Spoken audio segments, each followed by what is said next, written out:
Coverage of Cardinals baseball all season long begins this afternoon from beautiful Lakeland, Florida. Spring training home to the Detroit Tigers. New faces inside that dugout for the St. Louis Cardinals, and it begins with their manager, Mike Matheny. That's a big storyline, as well as Tyler Green. Can he secure second base and be the everyday second baseman this year? Big crowd expected this afternoon. It's baseball, and it starts now. With Al Rabotsky, I'm Dan McLaughlin. Welcome to Cardinals baseball here on Fox Sports Midwest. And again, Al, one of the big changes for the Cardinals this year, no Tony La Russa. It's now Mike Matheny's club. How does the team respond? Well, in many ways, it's much the same. You have an awful lot of veterans here. They know how Tony wanted to run the things, and Mike has really adopted the same theme. This is a very good ball club that Mike Matheny inherits. Look for the Cardinals to be back in postseason play. All right, we're heading down the stretch of spring training here of 2012, and the Cardinals take on the Detroit Tigers this afternoon. Jaime Garcia gets the start. We've got baseball coming up.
Budweiser, great times are waiting. Grab some buds.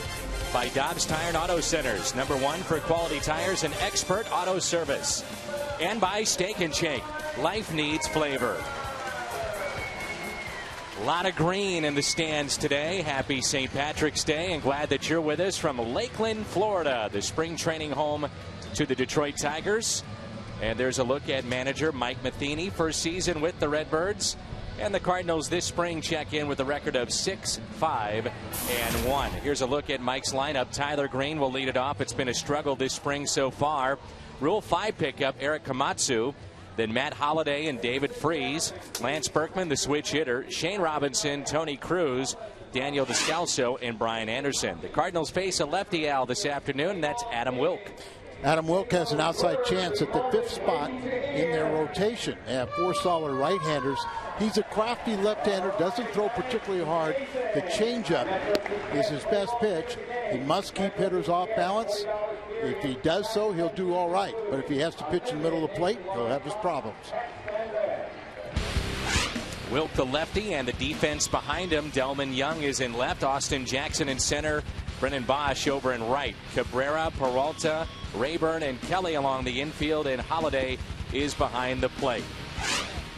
There's a look at Jim Leyland. His first season in Detroit was 06, and that year they made it to the World Series and lost to the Cardinals. The Redbirds, of course, won last year, so what may happen this year? Here's a look at the previous World Series winners and their next season result. The last back-to-back winner, the Yankees, in the late 90s and 2000, but you got the Giants, the Yankees, Phillies, Boston, and St. Louis, and a lot of turnover with this team, and it's tough to repeat, but that's the job that Mike Matheny's up to. And I was talking with Jim Leyland, and many in baseball think that the Cardinals do have the ability to repeat. It's going to be a very interesting season, but you know, with the core players that Mike inherits, they know how to play the game. They'll do a good job of being instrumental in keeping the young guys in order. Tyler Green leads it off for St. Louis, hitting just 136 this spring. No home runs, 1 RBI. He's at second base, and by all accounts, the Cardinals front office, the guys in uniform, like a Mike Matheny and the coaching staff, they want him to be the everyday second baseman. And he leads it off with an extra base hit. We know he can run. He's on his way to second base. And it's a leadoff double for Tyler Green. And it's so interesting with Tyler, former #1 draft pick out of Georgia Tech. He is probably the most gifted athlete on the roster. An off-speed pitch in the middle of the plate, he just hooks it down into left field. And as you said, last year he led the ball club, the Cardinals, in steals and spent the majority of the time at AAA. So he is a very exciting player, and almost seems like second base is his to lose.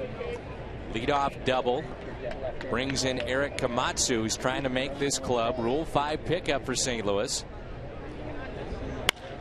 And there's a fly ball into deep center field. Jackson is back, plenty deep for Green to tag up. And Komatsu does his job. Green advances to third with just 1 out. The big bat's coming up. Here's Matt Holliday. Komatsu is a very interesting young man.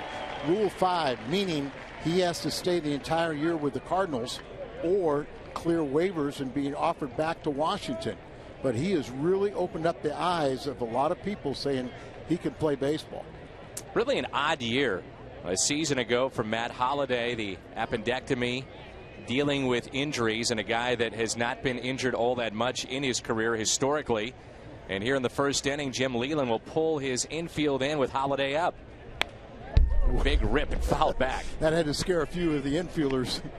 One playing in with Matt, who hits ground balls, so he just powers the ball through the infield. You know, if he gets a mistake, he can deposit it out in the bleachers. But they can't; those infielders can't feel comfortable playing in with Matt at the plate. 0-1 pitch to Holliday. Now, why would you bring the infield in a spring training game first inning? Is this something that Jim Leyland is saying, all right, look, games don't count, let's work on some situational baseball? Well, you want to win as many games, but as you say, you're trying to learn about your players. A lot of times you almost invite trouble.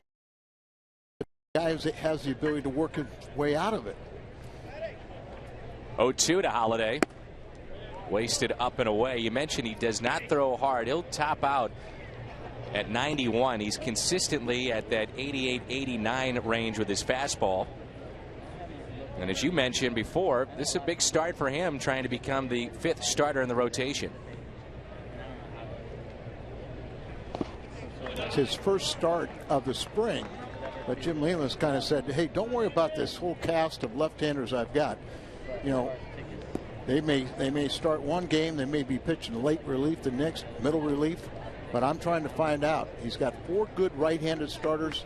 He'd like to have at least one left-handed starter in that rotation.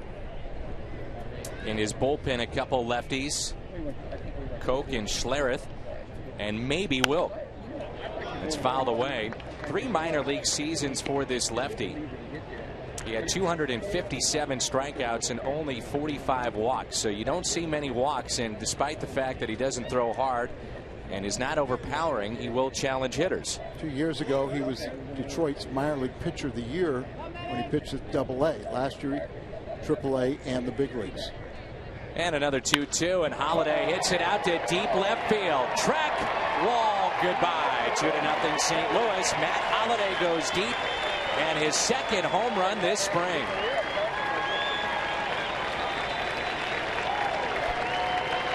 You know Matt can hit, and by all indications, he's going to have a monster year. He's taken on more of a leadership role with this ball club, and he'll be one that you can lead by example.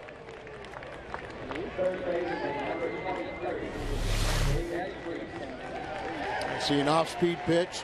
It's up above the thighs, and that is a pitch that he's going to just crush. No doubt about it in Matt's mind. And the World Series and NLCS MVP David Freese digs in for the first time this afternoon. He's had a couple of home runs this past week.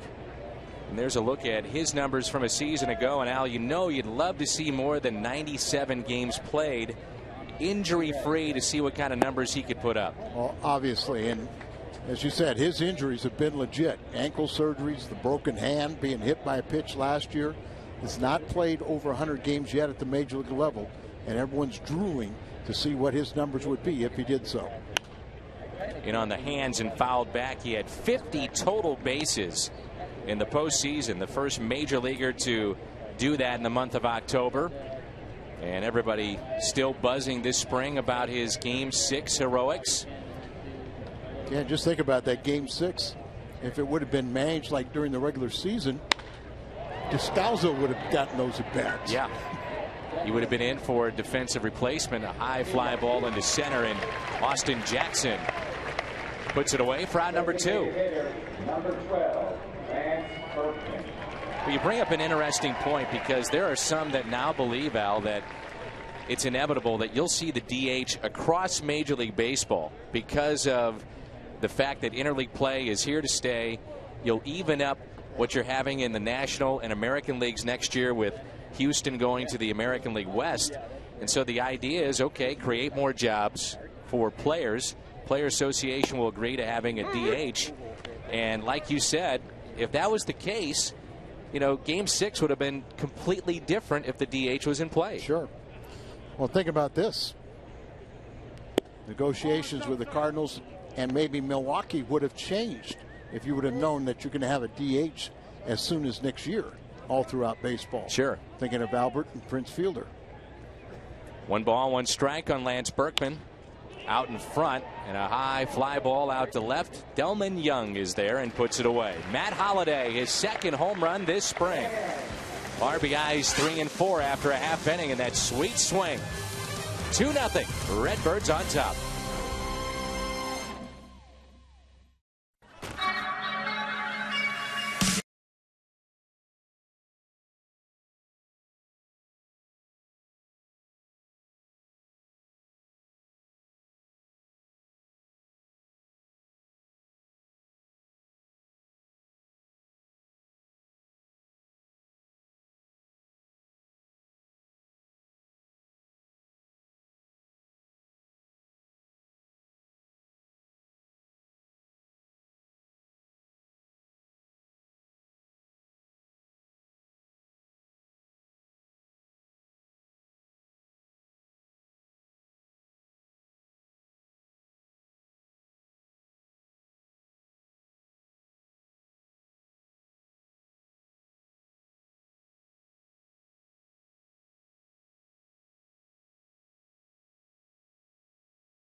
Holiday with a 2-run homer. Glad that you're with us here on Fox Sports Midwest, and happy St. Patrick's Day. The green all over the place here in Lakeland, Florida. In the stands and on the field, it's Jackson, Bosch, Cabrera, Fielder, Young, Rayburn, Great Spring, Peralta, Kelly, and Holiday. The lineup for Jim Leland, and they will face Jaime Garcia. A lot of the regulars are in this lineup for Jim Leland, and there's a look at the numbers for Garcia a year ago. The 13-win campaign as he went 13-7. Back-to-back 13-win seasons for Jaime, making his third start of the spring. First one was just outstanding. It's sharply to short, staying down on it, Descalso, and makes a fine play. There was a look at the shortstop, Descalso. Here's the rest of the infield with Freese at third, Green at second, Cruz is at first. Behind the plate, Brian Anderson. Big spring for him. Holiday, Robinson, and Komatsu in the outfield. And as we talked about earlier, Al, this is really you don't want to say a make or break spring for Tyler Green, but for his career personally, it's very big. I agree, and he has a golden opportunity. You know, they're giving him the nod. He's the first, and second base is to lose for him. He's a gifted athlete. For whatever reason, he just never played relaxed under Tony La Russa, but I think he's got a lot more confidence and feels like he's got Mike Matheny in his corner. Daniel Descalso has hit over 400 in the spring. We know about Skip Schumacher as Garcia pounces on this, and there's two away. We saw Descalso last year show his versatility, especially late innings at third base, but he can play second, more of a natural position for him, as well as short. Kind of hard to believe that Descalso was given consideration for the Gold Glove at third base in the National League. And we know David Freese is your third baseman, but he played so well defensively. And I think David Freese, you know, people have the wrong impression. He is not a poor defender. I think he's going to be better than average at third base. But Descalso really did shine. Miguel Cabrera won a batting title a year ago at .344. It seems like he's been around forever, but he's only 28. A lot of people think he'll win the MVP this year. No one will ever question his ability to hit. The real question for the Tigers, with the signing to Prince Fielder, is can Cabrera play third base? Jim Leland saying before the game that we're talking about moving Freese late innings. He said, I will not do that. You know, Cabrera will be a guy that will play every inning for me, and that means eighth and ninth inning defensively. He said, I can't afford to take his bat out of the lineup in any situation. He has a terrific throwing arm. They really feel like he has, you know, good hands. Another chance for Descalso, a high throw, but handled easily by Cruz, and a good start for Garcia.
Lakeland evolved from a World War II airfield, Tigertown complex.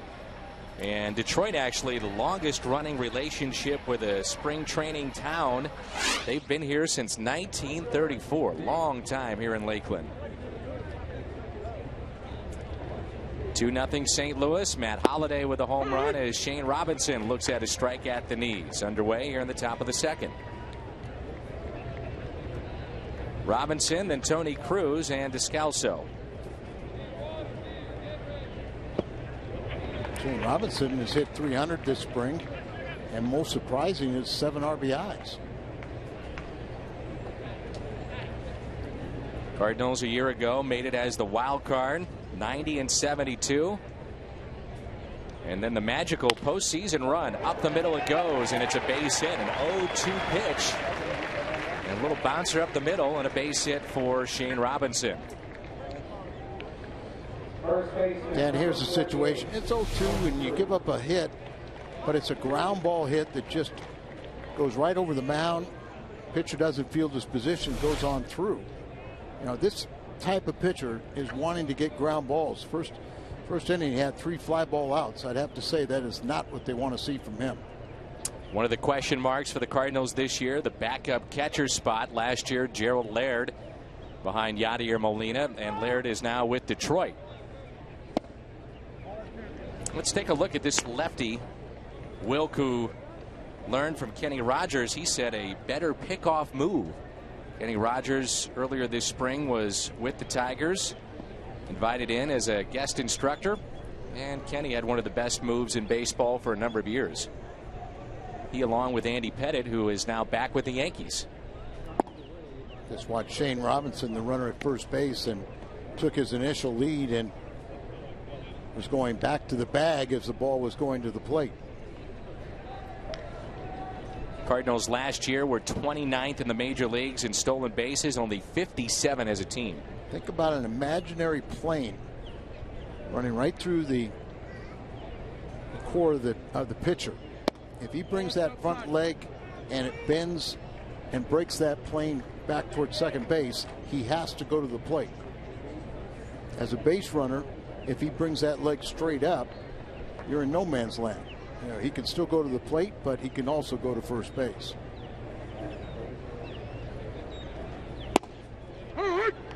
3-1 the count. Tony Cruz proved to be a pretty good pinch hitter for the Cardinals when he came up last season. Point of emphasis this spring has been the running game for Mike Matheny. He said that he'd like to see the Cardinals more aggressive. One of the reasons why Tyler Green would be a candidate to play more. Not going on 3-1, and the pitch is popped up. Windy here in Lakeland, and it takes it all the way into the stands. The runner wasn't going, but I'm not too sure that he didn't have the green light to go, but wasn't comfortable with the lead. If you don't have a lead, you don't run. These are two teams here that a year ago, Al, pretty simple. They kind of sat back. There wasn't a lot of situations where they were trying to generate a lot of movement on the bases, and Jim Leyland has all but said that'll be the case for his club this year. Not so much for Mike Matheny, but when you've got the kind of names that Jim Leyland has, and Mike too, but especially in the middle with Cabrera and Fielder, they're not going to do a lot of running. Runner goes, a swing and a miss, throw down to second, and out. It's a double play. So fell behind 3-0, comes back to strike out Tony Cruz, and the catcher Holliday guns down Robinson. You see, he doesn't get a good jump at all. He looks in and he gets tagged on the head. A poor throw out and towards the first base side of the bag and shallow. Nice pickup by our second baseman, and he applied the tag on the head. Not sure he got him before that leg touched the base, but Daniel Descalso merged on the scene a year ago. Hit .264, 1 home run, 28 driven in.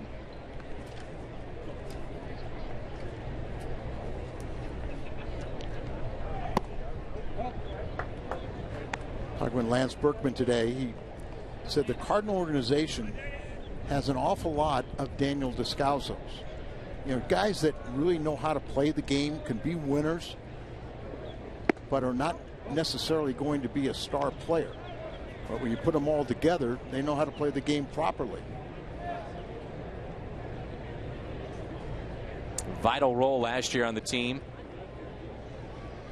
as we talked about, especially in late innings. Replacement for David Freese, 3-1 the count. He got up to such a hot start. He hit better than 300 for most of the first half of the season. Came up with a lot of big hits too, didn't he? Late in ball games. And he draws a 2-out walk. Catcher, number 61, Brian Anderson. Another one of those highly touted prospects we've heard about the last few years, Brian Anderson. He's had a terrific spring, hitting .571, no homers and 2 RBIs. You mentioned it's also kind of a make or break for Brian Anderson. And for whatever reason, Tony La Russa and Dave Duncan didn't think highly of him. They formulated opinion when he was still about a teenager. There's a broken bat hit to the right side, backhanded by Kelly, and he takes it himself. We'll talk more about Anderson when we come back. Cardinals lead it midway through 2.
Next time the Cardinals take the field, just head to StubHub.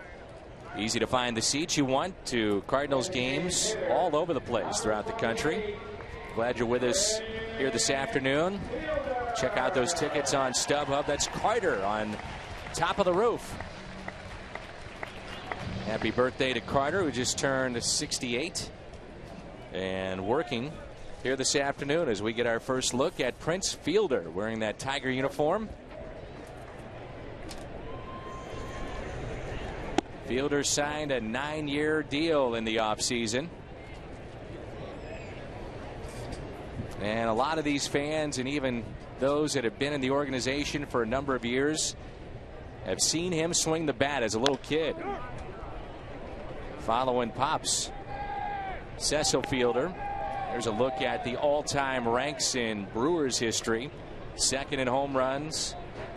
He's in the top 7 of those major categories of RBIs and runs, walks, home runs. Does he look like he's a little slimmer? A little bit. You know, so much is made of his weight and his body. And the fact is, Al, this guy plays every day. He doesn't miss many games. He's had seasons where he's played 162. That's ripped into right field for a base hit. Fielder, the first base hit of the afternoon. Well, there's no doubt about that, Dan, but you know, he's been a terrific player, hitter, and being well compensated now. I think a lot of people think is, you know, what will happen is he ages. Look at Feet close together, kind of explodes towards the ball. The hands are back. Took an off-speed pitch there and just laced it into right field. How about that 1-2 punch? Cabrera along with Fielder and Delman Young now hitting behind those two. That ball scoots away from Brian Anderson. Going back to Anderson now, as we talked about before the break, big year for him, and at this point that backup spot is pretty wide open, and with a solid spring you never know, he might win it. Well, that's it. You know, a lot of times you'd like to have a left-hand hitting catcher as your backup, but the most important thing is catch and throw, and that's where I think a Tony Cruz probably will have a little bit of advantage. But I know Mike Matheny likes Brian Anderson. And he put it this way. He said, well, let me say, I like him a lot better than the previous regime. And he felt like they kind of formulated a quick impression. He's a high school player. Nobody really taught him how to call a game. And Mike worked with him as a catching instructor the last couple of years. And at least Brian Anderson feels like he has somebody on his side. Count is 3-0 on Delman Young, a former #1 overall pick back in 2003 when he was with Minnesota. And he draws a walk, so 2 on. A little bit of trouble now for Jaime Garcia here in the bottom of the second. That's one of the things that Jaime has to learn how to control. Last season he led the major leagues in unearned runs. Now sometimes that stat can be very deceiving. You know, if a guy commits an error with 2 outs and all of a sudden some runs scored, but many times it'll happen early in an inning, and you compound the problem not being able to pitch around a mistake. Here's Ryan Rayburn. He pops one foul. Rayburn has had a tremendous spring. Arguably their best hitter, hitting .471 this spring, 4 home runs, 14 RBIs. Yeah. Man. He's slated to be their second baseman, but getting a little pressure from Inge. Brandon Inge, the former third baseman, well, he's kind of in no man's land with Cabrera moving to third. 0-1 pitch and a strike, 0-2. Played in 45 second half games last year and hit .341. And Lloyd McClendon, who we saw as the Pirates manager, is now the hitting coach here with Detroit, and they've talked about too much cage work. Rayburn, one of those guys that is always in the cage before and after games, and they pulled back the reins, so to speak, and trying to have him just relax and be ready for games, and it's paid off. You know, we talk about muscle memory. Sometimes you work so much in that cage that you pick up bad habits. You know, you're going to, after a certain point, your arms are going to get tired. Then you're going to drop your hands. That'll lead to pop-ups. In the case of Rayburn, he strikes out about 25% of the time. So, you know, just you can work too hard, and it becomes counterproductive. Garcia would love the double play. No balls, 2 strikes, 2 runners on, following a single and a walk to start the inning.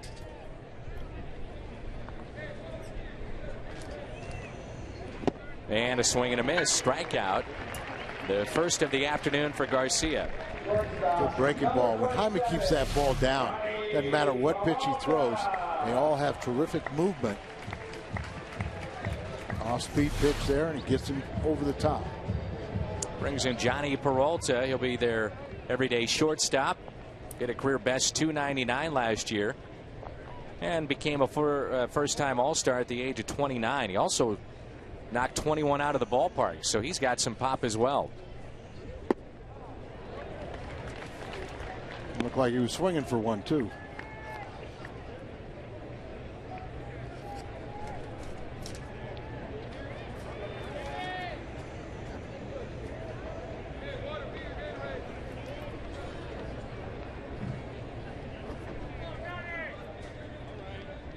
Oh, 1 pitch. Make it 0-2. Hitters hate that check swing, and pitchers love it.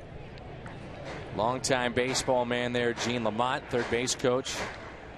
Veterans for Jim Leland, his coaching staff. Well, another former manager at the big league level, and Leland and Lamont, both former coaches for Tony La Russa.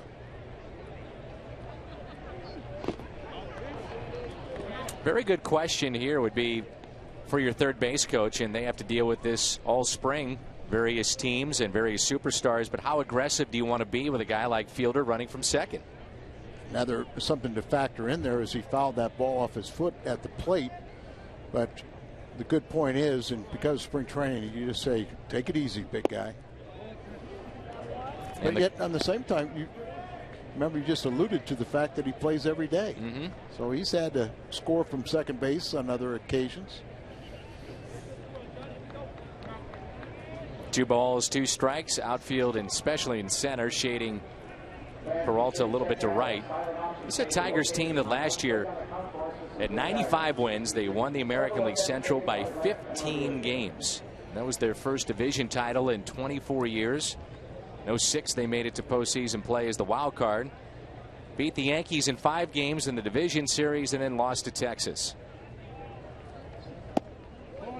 And they're favored to win the Central again. Main reason why is the guy at the top of their staff, Justin Verlander. Cy Young MVP last season, and then we've already talked about how many people predict that Cabrera will win the MVP this year. So they have a lot of talent in this ball club. Runners go on a 3-2, and bases will be loaded. The second walk in the ball game and in this inning for Garcia, and it brings in the 8th place hitter, Don Kelly.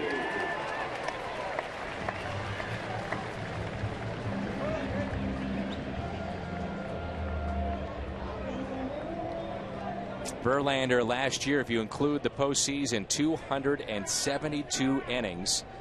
He averaged 116 innings per start. So, but in that's still by a fraction less than Carpenter threw last year. Liner could be a double play. It will be. Out at second. Descalso is there. Lining into the double play is Kelly. Did you know First Bank has all kinds of ways to help you reach your business?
.com. You can check out all 10 high school basketball championships live from Columbia, Missouri. And again, that's at foxsportsmidwest.com. Congratulations to St. Louis University and Rick Majerus. They advance in the big dance, but Mizzou, a shocking loss.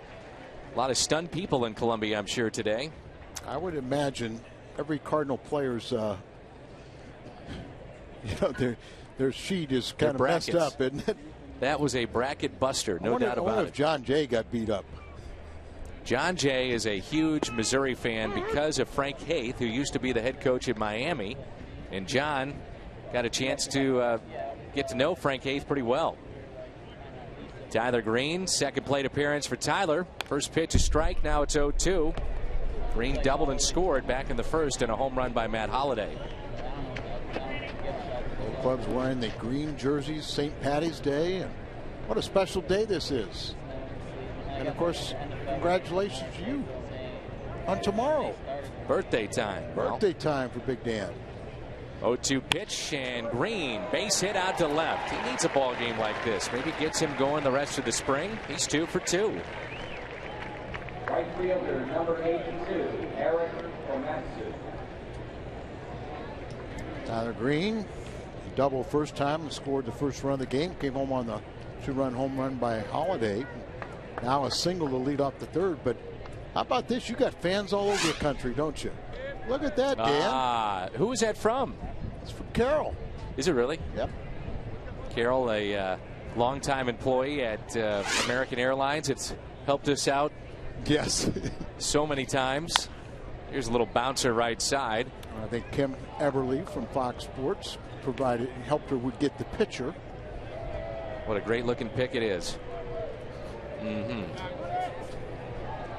Eric Komatsu. What do we know about Eric Komatsu? Rule 5. We talked about the Rule 5 player, but the real interesting thing is when you talk to Mike Matheny, you'll say he is a ball player. When you talk to all the Cardinal players, Berkman, Holiday, these guys say that this kid can really play the game, not only offensively, but he knows the game. He's a baseball player. But maybe a better person to ask is put on a microphone. That's John Mozeliak is coming to the booth. Cardinals GM and World Series architect. Boy, that sounds nice, doesn't it? Yeah, I love the sound of that. I bet it does. Tell us a little bit about this guy, Eric Komatsu. What do we know about him? Well, he was someone that, two things. One, we thought offensively he could help a club, and defensively he could play all 3 outfield positions. So when you're looking at your opportunities in the Rule 5 draft, what you're really trying to do is explore somebody that has the skill set to play at the major league level, and maybe that the club you're pulling them from was already full at 40. And so we were fortunate that Washington didn't get to see Komatsu at his best because he was injured a lot last year, and we decided to take a flyer on him. Championship caliber clubs, it's tough to have, give a spot, one of your valuable 25 spots to a Rule 5 guy. So he has to be able to contribute, and he can do it, like you say, coming off the bench and running, defensively. And everyone said that he's got a nice, sweet little swing. Well, you're right about the championship club. Obviously, all 25 spots matter, and it's not something where you want to position yourself where you're trying to carry somebody just for the fact of trying to collect talent. But when you look at sort of how we're set up and our depth, we're really not overflowing with talent at the AAA level for the outfield. So we really felt it was an opportunity. We were also trying to explore the pitching front too, but ultimately we ended up picking him. Well, the big question, I know a lot of fans have asked us, Chris Carpenter, how is he feeling? And then here at the ballpark today, a lot of fans in attendance wondering about Skip Schumacher, those two guys. Yeah, both good questions. In Carpenter's case, I mean, we're very hopeful, but also optimistic. He felt good today, and tomorrow he'll do a bullpen or perhaps even some live BP, just depending on how he wakes up. So we're encouraged there. In Skip's case, I haven't had an update as of this morning or early afternoon in terms of what we should expect with him, but I do think we should have a pretty good idea in the next 48 hours if this is going to be a short-term or long-term problem. And Carpenter was more of a neck deal, and Schumacher oblique. Correct. Here's a 2-2 pitch. Misses in. Do you like the team right now? The way things have gone, has it been a good spring for you? Yeah, so far. I mean, I think all 29 other clubs would tell you the same thing, though. It's all about health, and you're certainly, the best laid plans are not always something that follows through, and something we certainly all learned last year was there's always time to improve a club. And when you look at where we're set up early this year, I do think the talent we have in place, I like the balance with sort of youth and age and experience, and I think we can take advantage of that. And that's a walk by Komatsu, so a leadoff base hit by Green. Komatsu draws the walk, and that's the second issued by the lefty Wilk. And Mo, for fans that haven't had a chance to, see this team and a chance to see Mike Matheny at work, or maybe get, your thoughts on Mike so far and his coaching staff. Tell us a little bit about the way things have gone with Mike as opposed to the way it's gone the last 16 years with Tony. Big change. And then also a little bit about his coaching staff, too. Well, the interesting part about choosing Mike versus maybe the other candidates that we interviewed was we really felt Mike would be that seamless transition. And I think some of the question marks were more like in terms of how he'd fit in with the club. It's ripped out to left, but caught by Young. Back to second is Green and in safely.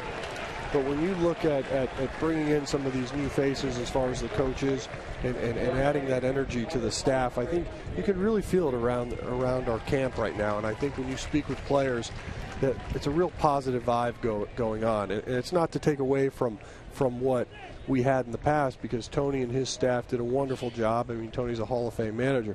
But when you do have to make that change, it's nice to know that you can insert these guys that have worked very hard for us in the minor league system, and I think our players appreciate that. I thought it was really interesting. In 2006, you brought back 21 of the players in 07 and tried to sign 2 more. That's Green with an easy steal. I know you like to see that.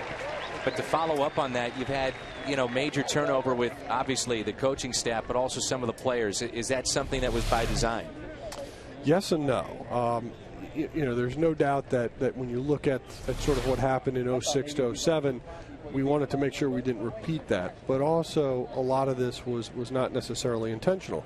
And when you think about all the change we've had, when you talk about Tony, Duncan, not re-signing Pujols, and then even like losing somebody like a Jeff Luhnow, it really created a domino effect in this organization. And so what we've tried to do is re-sign some talent. That was obviously bringing in Furcal, Beltran, and then also making sure that we had some internal promotions coming from within. So you see new faces at AAA, AA.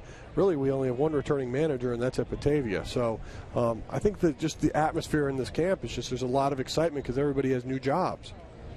1-2 the count on David Freese. John Mozeliak, Cardinal General Manager. I think that Mike Matheny is such an impressive person that I think we all knew that he would command the respect. But you have to really be absolutely proud of the core players that have really it's a seamless transition. Bringing Mike in, going from Tony, they're all on board in the same page. Well, that's ultimately what you hope for. And a base hit for David Freese as he picks up his 7th RBI of the spring, and it's 3-0 Cardinals. When you think about our offseason, and as we mentioned, all the different changes that occurred, and to be where we are today and to have all these things fall into place, and we haven't played a game that counts yet, but it's a nice feeling because I credit Mike and his staff for just making this spring sort of an effortless spring from their end of things. I credit the core players, as you mentioned, to help assist in that. And I don't think you could enter into something like this if you didn't have the type of team we had. Because if we were a younger team, inexperienced, you may have had to go a different direction with the manager. But when you think about what he brings to the table and what he knew about these current players, that made a lot of sense to us. Berkman here at the plate. You decided at the time last year to bring him back, and I remember it was a day game, and you made the announcement that morning, and Lance was excited about coming back. And at that time too, John, the rumors were, and correct me if I'm wrong, but Lance may wind up with the Texas Rangers, and he winds up staying in St. Louis, and lo and behold, he obviously made a huge impact down the stretch. But runner goes again, and a throw to third. That time they got him. Komatsu is thrown out at third. So that leads me to the point of health. Guys like Berkman, Beltran, Carpenter, they're older guys. How concerned do you get about those kind of things? I don't know if the word concern is how I try to think about it, but there's no doubt that when you look at that group of players, there is some volatility in terms of playing expectations. But I think the good news for us is Alan Craig's progressing. If Alan Craig can come back, he's the perfect guy to just inject into that lineup to give a Berkman a day, to give Beltran a day, to give Holiday a day. And so if we can keep that lineup fresh and invigorated, I think we're going to have a lot of success. I was surprised. I asked Lance about playing first, and he said it's actually harder on his knees at first than it would be in the outfield.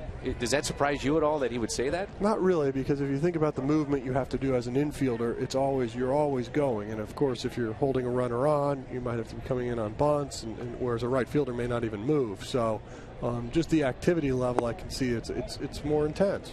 but he also, you know, he didn't hurt the club last year defensively in right field, and he'll tell you right now he feels he can be a plus at first base.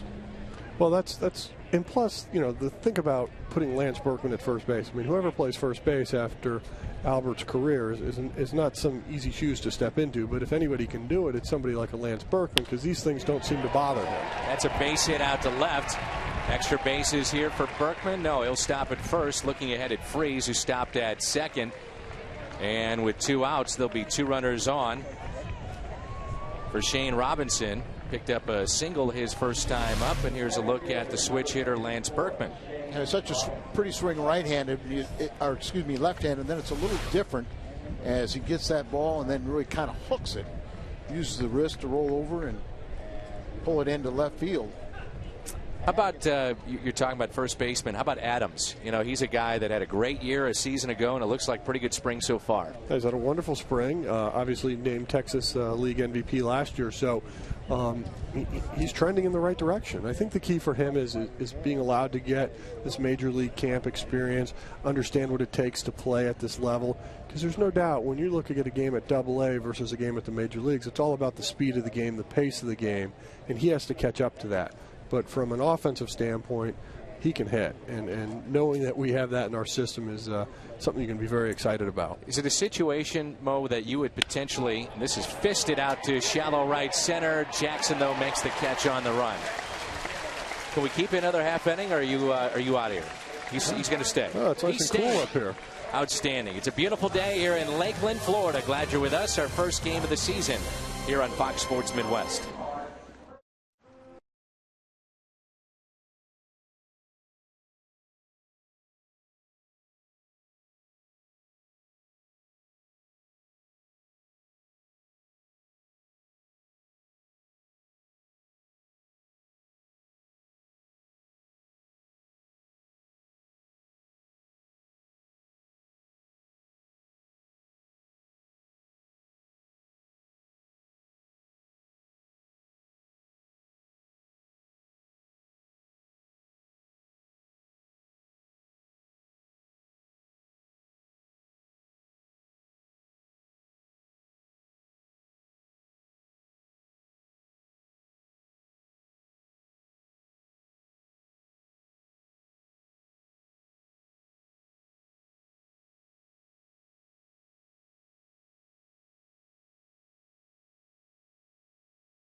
Cardinal season preview Monday night. On the Cardinal season preview show, we will look at how the 2011 team made its run and look ahead to the 2012 season. Pat Paris visits with Mike Matheny in Jupiter as he nears his first major league game as the new manager. That's on Cardinal season preview, presented by First Bank, Monday at 9 on Fox Sports Midwest. Jimmy did a heck of a job writing that one. Jimmy Hayes, your buddy. Jimmy the Cat Hayes. You know, when your run as GM is over, you know, Al's spot. Al's spot. Not mine, but Al's, of course, could be negotiated. Did you know that Mo's going to be here for another 30, 40 years? I want Jim's job. Is that the easiest? Does he have a job? Well, that's the easy job. That is it. Well, you give him some trouble. You make it a little difficult for him at times. I've seen it. Well, you know, I do appreciate his effort down there. And I miss him as we sit up here. Mo, you know, what I always love is spring training is the chance to see the young kids. And obviously this just coming in, I haven't had a chance to see the Adams, who's very impressive, and Komatsu, I've heard a lot of good things. But from a pitching standpoint, everybody's raving about Rosenthal. and also the left-hander, Seacrest. Yep. It's funny, though, because I don't think anybody really knew about Rosenthal. Yeah, that's what I mean. Even third parties weren't acknowledging him to the level that I think he's shown over the last week and a half. But I remember reports are that he hit 100. Yeah, I mean, I watched him sit yesterday at 98, 99. So if he hit 100, that's wonderful. But it's an amazing arm. It's probably the strongest arm we have in camp. But the thing that's so amazing is that he has feel for his 2 off-speed pitches. Strikeout for Garcia is first. So he's right-handed, and then Seacrest is left-handed. But they rave about him, too. Well, he's had a very good camp. He's someone that pitched at Quad Cities in Palm Beach last year. He's definitely trending in the right direction. This is a big year for him.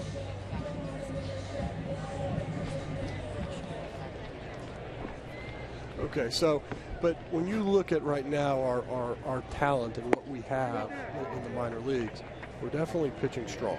And when you think about sort of our opportunities as we move forward, it's nice to see that we have that depth. And you mentioned the left side, Segrist. I think Sam Freeman's had a very good spring, and he's going to add some depth for us at Memphis.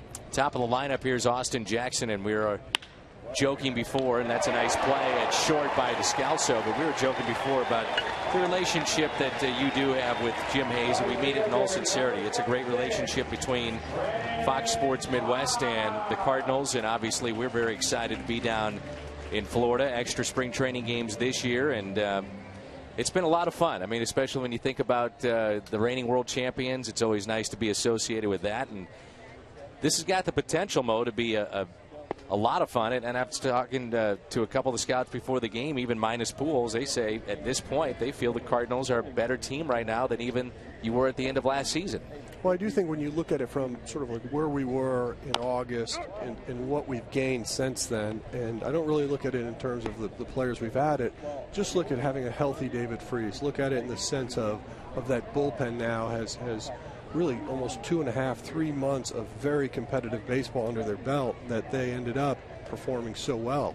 So when you put that on the table, you get to understand why there's reasons to be excited about this club. Nice play there by Cruz at first. And Mo, have a great season. Should be a lot of fun. We can't thank you enough for stopping by. All right, thanks, guys. 3-0 after 3.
As we mentioned, we're excited to be back in the Cardinals on Fox Sports Midwest. 152 regular season games. We've added some spring games as well. Everything is in HD. And Cardinals Live before and after every game. You'll see Cal Eldred and a host of others. Al and Ricky On the pre and post game shows, Pat Paris, Jim Hayes. It's like Andy Oliver has taken over. He's another one of these left-handers that is vying for the 5th spot in the rotation. Last season, a couple of starts, a lot of walks, and that's something they've talked about with him in this spring, working on that particular aspect of his game. If you look at the rotation for Detroit, pretty good. Justin Verlander. They've got the St. Louisan. Max Scherzer. He's 27 and 20 in 2 years with Detroit. Rick Porcello, big year for him. 14 and 9. He's only 23. They've got Doug Fister, who they picked up in a trade. He went 8-1 down the stretch. And then a guy that St. Louisans should know about, Jacob Turner out of Westminster High School. And Jacob Turner was the favorite to win that 5th spot for the Tigers. But if you have not been following his progress or what's happening with Detroit this spring, he's been out with shoulder tendonitis. So that's why this 5th spot is opened up for Jim Leland. And also, like I said, with Turner, you got five right-handed starters. It's nice to have a lefty in there to kind of mix things up a bit. 0-2 to Cruz. Fly ball, shallow center, may drop, and it will. Drops in front of the speedy Austin Jackson. Well, don't forget about opening day, and the only way now to get an opening day ticket against Chicago is with opening day packs. And it's Magnet Schedule Day. Compliments of Busch Beer. Fans 21 and older receive a Cardinals and Busch Beer Magnet Schedule. And that's Friday the 13th. Chicago in town. The following day, the Cardinals will receive their World Series rings. It's also the replica ring day on that Saturday. And then on Sunday, it'll be another giveaway around the World Championship at an opening day, an opening weekend against the Chicago Cubs. Isn't that kind of just happened a nice way that, you know, Cub fans will have to see the Cardinals championship rings? Al, I was looking at the promotional schedule this year for the Cardinals, and a lot of the championship giveaways are around Chicago, Milwaukee, the Phillies, and they even mixed in Cincinnati for good measure. You know, the Cardinals have just phenomenal attendance, and Cardinal fans are the greatest, but you used to have those promotional nights against bad drawing teams. Those are all good drawing teams, but everybody, you know, whoever Cardinals play, they draw well. Here's a high fly ball into shallow right. And the catch is made by Ryan Rayburn. Back to first is Cruz, and there's one away. Very good promotional schedule. A lot of it surrounding the World Championship of a year ago. Here's Brian Anderson. Who do you think thrives under Mike Matheny this year, Al, for the fact that, you know, you don't have that huge presence of a guy like Tony La Russa looking at you, and many times it was the veterans that seemed to get a little better shake more so than the younger players. But back to the original question, who do you think thrives this year under Mike Matheny and his staff? Well, I think that Holiday is poised for a great year. You know, Berkman, if Beltran can stay healthy, of course that's the key to any ball club, but Beltran could really put up some numbers. You know, he had a better on-base percentage and slugging percentage than Pujols did last year. And he is in great shape now. Beltran, along with Berkman, both have had stiff necks and stiff back here in spring training, but Cardinals haven't been aggressive with him. They've tried to give him time off. This could be a double play ball. Bad hop, and they'll only get one. Took a little tricky hop there on Rayburn, and so what looked to be a tailor-made 4-6-3 turns into an out, and Cruz is at second base. Well, hopefully the Cardinals do not see that. How many times last year were there double play balls hit, and the Cardinals could only get one? This is not a good playing surface here. You know, those bad hops happen frequently at this ballpark. Cardinals bounced into a record last year, 169 double plays. That was the new National League record. Well, they had, what, 1, 2, and 3 in the National League leading individuals. Green loses the bat. Almost caught the leprechaun. Good thing he's lucky.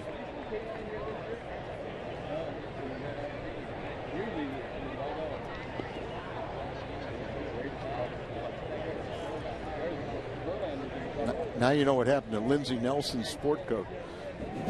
Went to the leprechaun.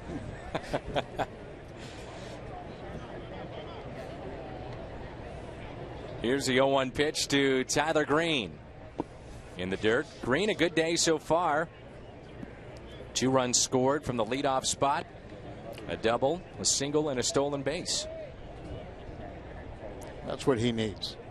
And when you talk to the guys that saw him play at AAA, particularly last year, they said this guy can be a difference maker. But 3 or 4 years we saw him at the major league level not do anything, but he's got a different attitude and different opportunity this year. 1-1 pitch is taken high, 2 balls and 1 strike.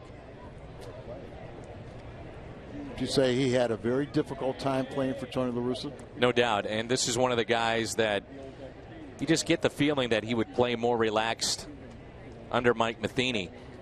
But there were times when you'd watch Tyler Green and he looked nervous out there, either at second base or shortstop. And he pulls this towards third. Nice backhanded play by Cabrera. Shows off the arm. Fine play there by Cabrera, playing third base for the first time in 5 years this spring.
Lead as we move to the bottom of the 4th here in Lakeland, Florida.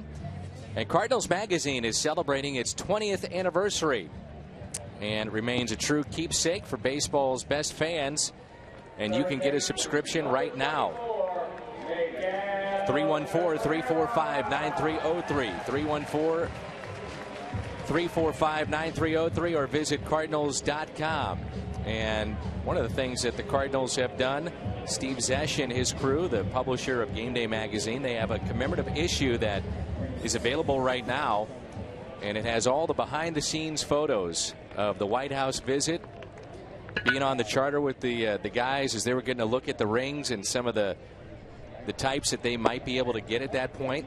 Hadn't been decided yet exactly what ring they would get, but some really neat behind-the-scenes photos and different stories that you probably haven't seen yet, and that's with Cardinals Magazine and their commemorative issue. Miguel Cabrera leads it off, and Cabrera grounded out sharply to short, first time up. How about the play he just made to retire the Cardinals? They say they're not concerned about his arm, which we saw there, nor his glove, and certainly not his bat. It's just a matter of his range, and They've been very impressed. He's come in lighter this spring, knowing that he had to move to third base. They say he takes extra ground balls and working on conditioning over at third base, and they feel he's in pretty good shape. Now, there's no doubt, and you would look at him, he is considerably lighter. Core is much tighter, and like you said, great arm, good hands. Does he have the range to play third? A couple years ago, he didn't. Switching leagues, not any big deal anymore because of interleague play, but for Prince Fielder, it will be a big deal as far as the ballpark is concerned, going from Miller to Comerica. And Comerica is one of the biggest ballparks in the American League. But the memory serves me, it's the left field was just the huge part of that ballpark, but it is big. Here's a 1-0 pitch and a ground ball that is fair.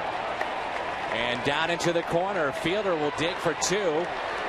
Komatsu has to dig it out of the corner in right field. Fielder chugging for third. Play at the plate, not in time. An RBI for Fielder to get Detroit on the board, and it's 3-1. That's some big boys out there chugging out those bases. Third base for Fielder, and Cabrera all the way from first to the plate. I kind of thought this was a foul ball, but too. See Cabrera, that's full speed, folks. Oh, you mean I got to come home now?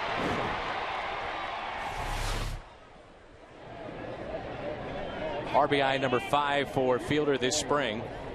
And here is Delman Young. Delman Young will be their scheduled DH.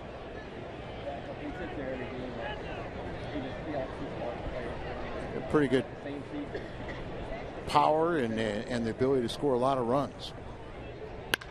Rips it fair. Down into the left field corner. Fielder will score.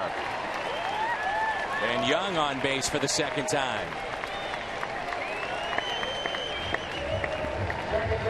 We've seen a single by Miguel Cabrera, triple by Fielder, and a double now by Young. There's the triple by Fielder. He thought it may have been foul too. Yeah, I think so. I mean, but look at that swing. He was off balance after the swing. Then he thought it was a foul ball, which we both thought. Then he had to run the bases and comes up, and look at Delman Young just rifles this ball in the left field corner. Another rocket. 3 hard hit balls consecutively. You know what you saw there with Fielder that you talk about all the time? He actually picked up, it looked like, his third base coach. Well, Cabrera did too, but I'm not sure he wanted to see the sign he saw. Good play by Cruz down at first, steps on the bag for the first out. And advancing Young over to third base. Fielder still trying to catch his breath. Nice locks.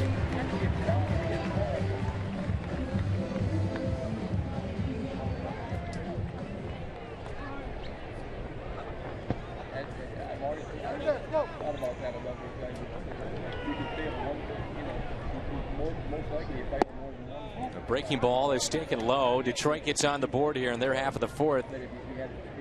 Cuts into the St. Louis lead 3-2. One of the things Mike Matheny was talking about is this type of situation before the game. He wanted to see Garcia, once he was in trouble, how he reacted to that. And Mike, as you talked about earlier, Al has been with the Cardinals in the organization as an instructor, and had seen Garcia in the minor leagues at times where emotions could get the best of him. Right. It seems like things happen in bunches. And you mentioned earlier that last season he led the major leagues in unearned runs. Sometimes you complicate, after an error, you kind of let down your guard, you make careless pitches. That's when you got to pick up your teammates. Here's a 2-1 pitch to Peralta, and that's taken low. Last time we saw Garcia was pitching in the World Series, made a couple of starts, made 5 in postseason play.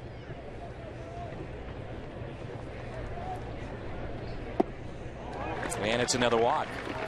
Third walk issued by Garcia. In his mind, he was going to make him hit an off-speed pitch.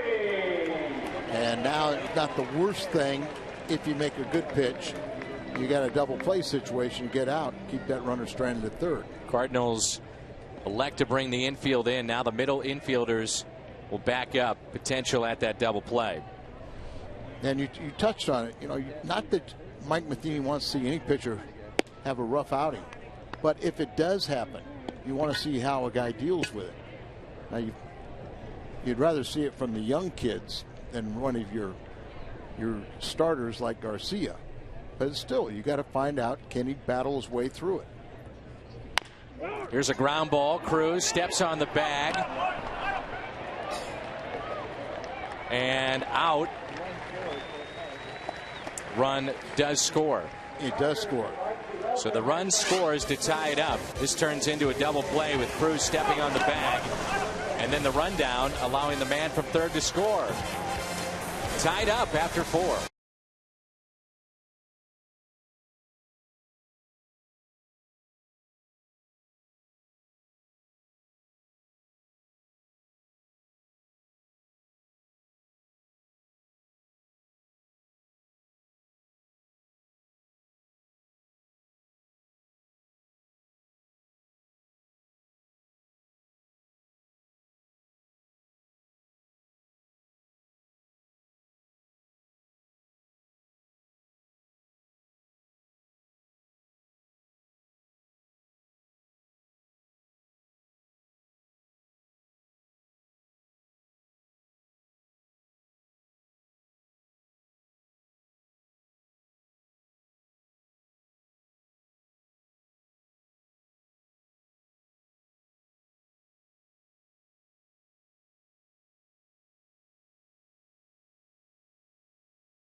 Brought to you by Budweiser. Great times are waiting. Grab some buds. Beautiful day here in Lakeland, Florida. Cardinals and Tigers. These two teams will hook up June 19th, 20th, and 21st. It's interleague play, so that means we'll see Detroit. Unbelievable, isn't it? Last year we didn't see them, and that was the first time we hadn't seen them in 3 years in a row, I guess it was. We went 3 years in a row. We went to Detroit.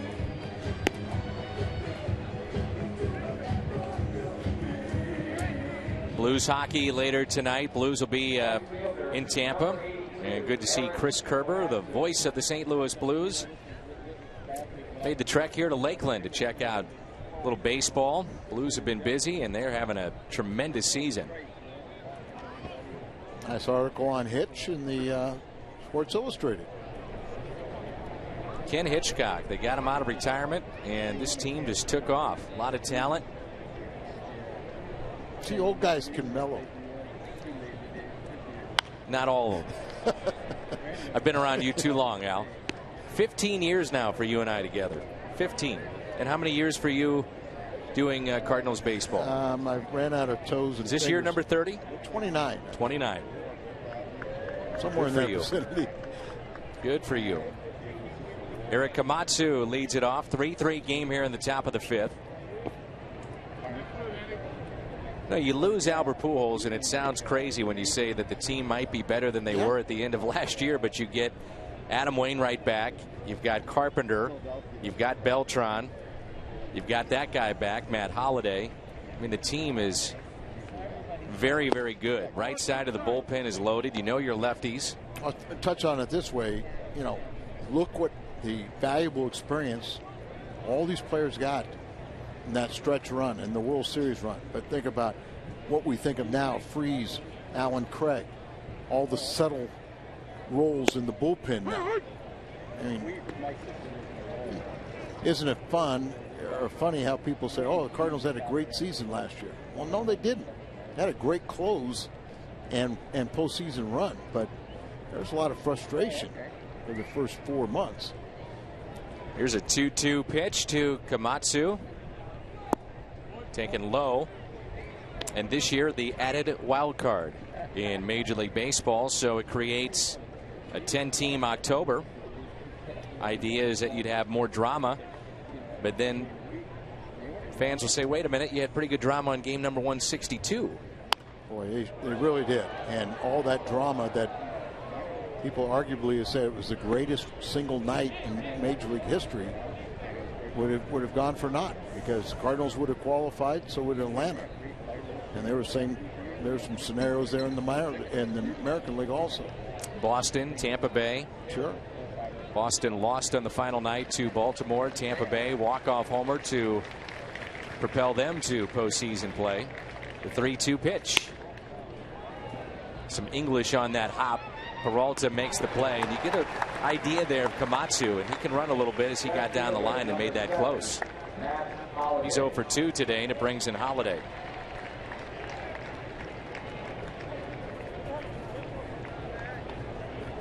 Just 19 years ago, you had only 4 teams that made it into the postseason. Now you'll have 10. Well, then next year, when Houston goes to the American League, you will have a inter squad, or not inter league play game every single day. And because of that fact, many people believe that you'll have to implement the DH in the National League. Right. I hate thinking about that. Also talk of next year expanded replay. Baseball tried to have that happen this year, and it would have been with trap balls, fair or foul down the lines. Also fan interference anywhere in the ballpark, not just over the wall in the outfield. Right down the middle for a strike. Matt Holliday today, a 2-run homer, also lined out to left. His first plate appearance against this pitcher, Oliver, against the starter, Wilkes. Boy, he just crushed 2 balls. In the hole here, 1 ball and 2 strikes. Taps it foul. Problem right now for baseball, if they were going to implement more expanded replay, was the challenges. How would you do it? Would it be set up like the NFL? Would you have a setup like the NHL has, which is kind of a central war room, if you will, in New York and Toronto that takes a look at replays? Also, the idea of having a decent replay system in every ballpark. There's a look at the MVP and Cy Young Award winner from a year ago, Justin Verlander. He'll anchor the staff. He's had 61 wins over the last 3 years for Detroit. It was 24-5 last season. No Tiger position player has won the MVP since 1940. Hank Greenberg did it. They've had 5 since that time, and all have been pitchers. Holiday pops it up into shallow center. Austin Jackson puts it away for out number 2. Al Newhouser twice. Denny McClain 1968. Willie Hernandez 1984. I forget, as the closer, Willie Hernandez. A special year for the Tigers in '84. Last time they won the World Series. And then Verlander last year.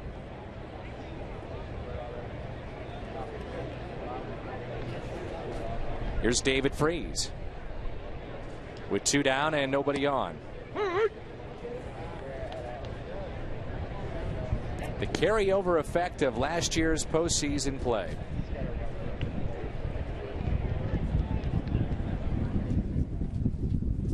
David's handled it pretty well, hasn't he? It's been great. He's come in terrific shape. Worked out with Matt Holliday all off season. Saw him down at the ballpark an awful lot. He and Holliday have forged quite the friendship over the last couple of years. Holliday now living full time in St. Louis. How about Holliday brought in 4 You know, guys from the minor leagues brought him into St. Louis, put him up in a hotel, fed him, and allowed them to work out with he and David Freese and show him the ropes. Colton Wong was one of those players. Yeah, he picked up the tab for all of them, and in Colton's case, he had a flight from Hawaii. That's right. Maybe he was asking for reciprocal. That would be nice. Your turn to take care of me in Hawaii. Here's a 2-2. Strikeout of David Freese.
You're with us here on the home of the Cardinals, Fox Sports Midwest. It's 3-3 as we move to the bottom of the fifth.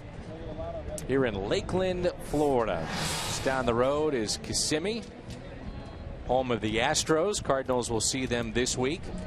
Also see New York and Washington. Bunch of games coming up on Fox Sports Midwest, along with Al Rabaski.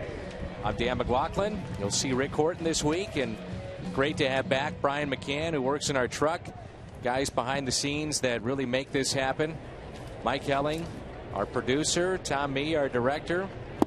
Keith O'Brien working on our graphics and research. Back for another year, and they do a tremendous job. And great to have them back. Dan Martinez as well. 3-3 game as Cardinals are stretching out Garcia. Keith Olbermann is back as well.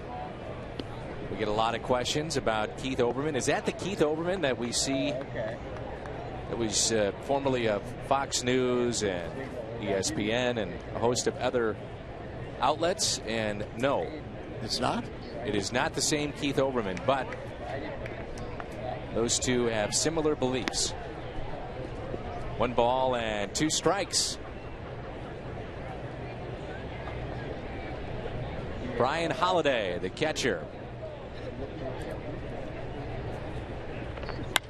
And he pops one foul and out of play. I may try to stretch it out to 5 innings. Would be the first Cardinal to go that distance. Westbrook went 4 yesterday and had just a sensational 4 shutout innings. He's been very good this spring. Lost some weight. He's got, and it's really getting that sinker back and getting the ground balls. How would you evaluate Garcia, who has walked 3 and given up 3? He's getting his work in. Yeah. So. I mean, he's not as dominant as he was against Boston. Backhanded by the second baseman Green. Makes a good play. 1 away.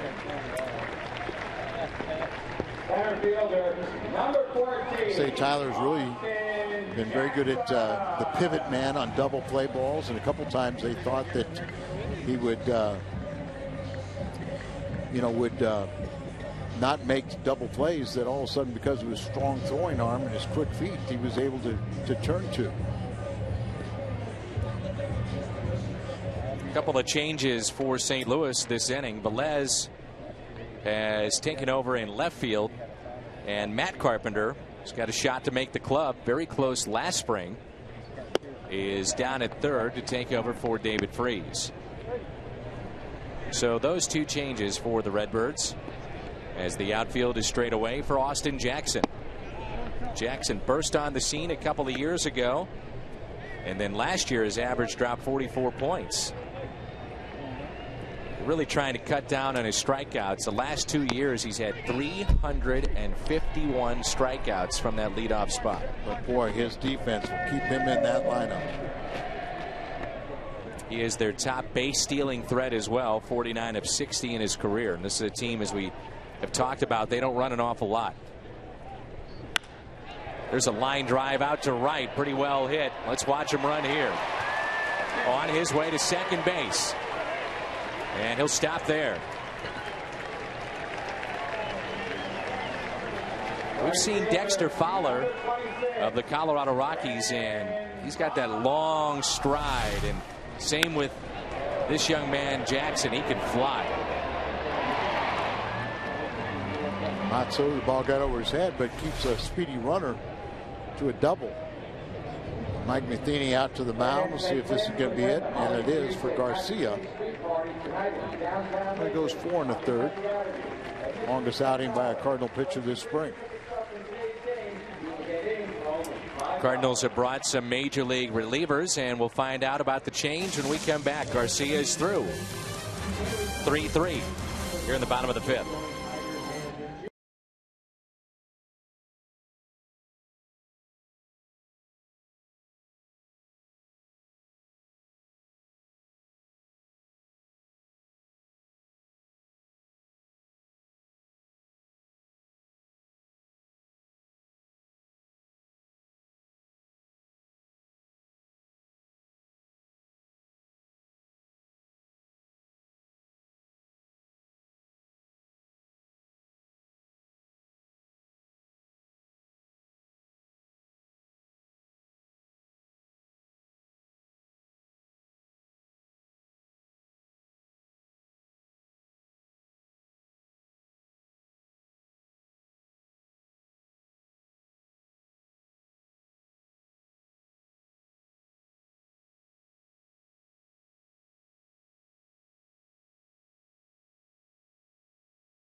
Jay Swindle, lefty, takes over with a go-ahead run at second base, and the Cardinals and Tigers tied up at 3-3 here in the 5th. Just a picture perfect day here in Florida. We're about 2 hours and 45 minutes away from Jupiter, so some of the major leaguers, the regulars, guys like Berkman and Holiday, David Freese, made the trek to Lakeland, Florida. Brennan Bosch, right fielder, digs in.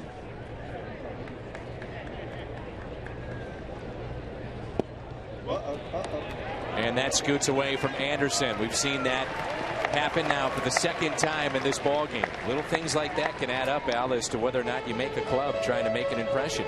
Well, I'm thinking it's a second pass ball, but particularly with in a tie game, runner in scoring position, to give him that extra base, just boxes that ball and puts him over third base with just one out. That's a big play, and a lot of pressure on the Cardinal defense now.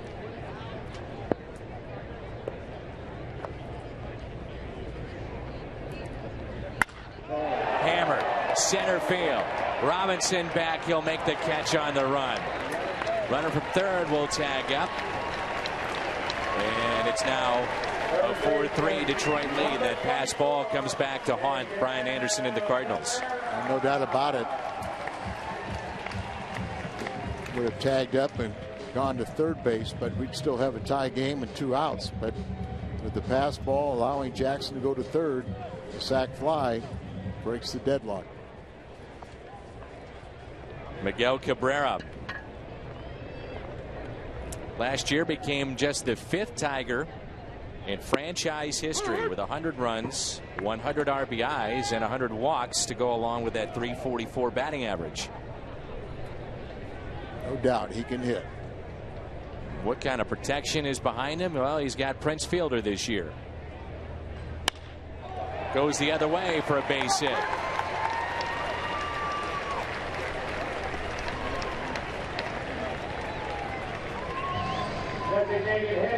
Have a left-hander that kind of goes a little bit sidearm and really slings the ball up there. It's effective against left-handed batters, but right-handed batters get a good look at the release point. And you can take a good hitter like Cabrera. He doesn't need any help. Well, these are the kind of at-bats that can make an impression from a pitcher's perspective if you're Swindle for Mike Matheny and Derek Lilliquist. And this is one of the top left-handed hitters in all of baseball, and these are the kind of situations that Swindle will face if he comes to the major leagues. Yeah, there's no doubt about it. And this is one of those situations where, Mike, you want to see all your players succeed, but yet you also want to see how they combat, adversity.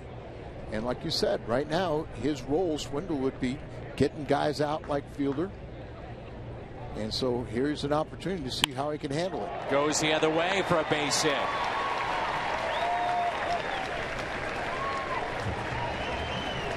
Left fielder, number 21, Delman Young.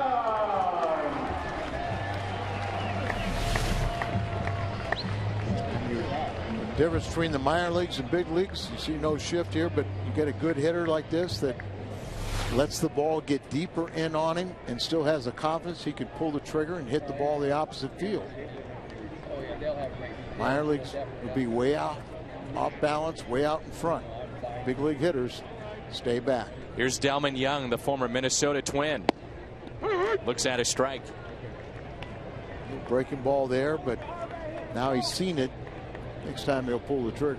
We talked about it, Al, that Young, they really feel that at this point it's untapped potential. Minnesota did not see that. They did see it, though. Detroit down the stretch. 6 home runs in September. He had 5 in October. And this will now be 5 straight years with a different opening day left fielder, which Young can play left field. He can play center. He might be your DH. The left field is like our shortstop. Exactly. It's been Craig Monroe, Jock Jones, Josh Anderson, Johnny Damon. Gets underneath this one, hits it in the air out to deep left. Has a chance to go. It's gone. Delman Young, a 3-run homer. 4 RBIs for Delman Young, up to 15 on the spring.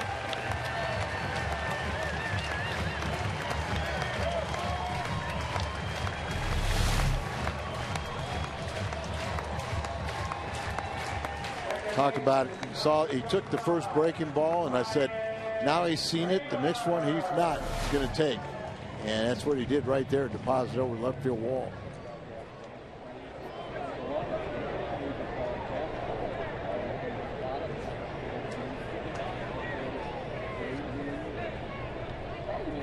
Here's Rayburn, and he looks at a ball inside.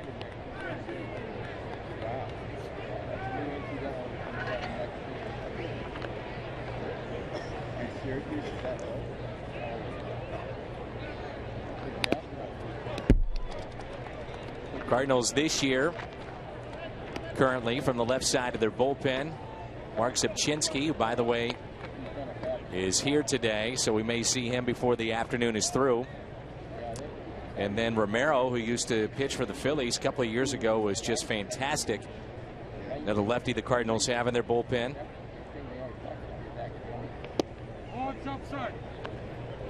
Two balls and one strike.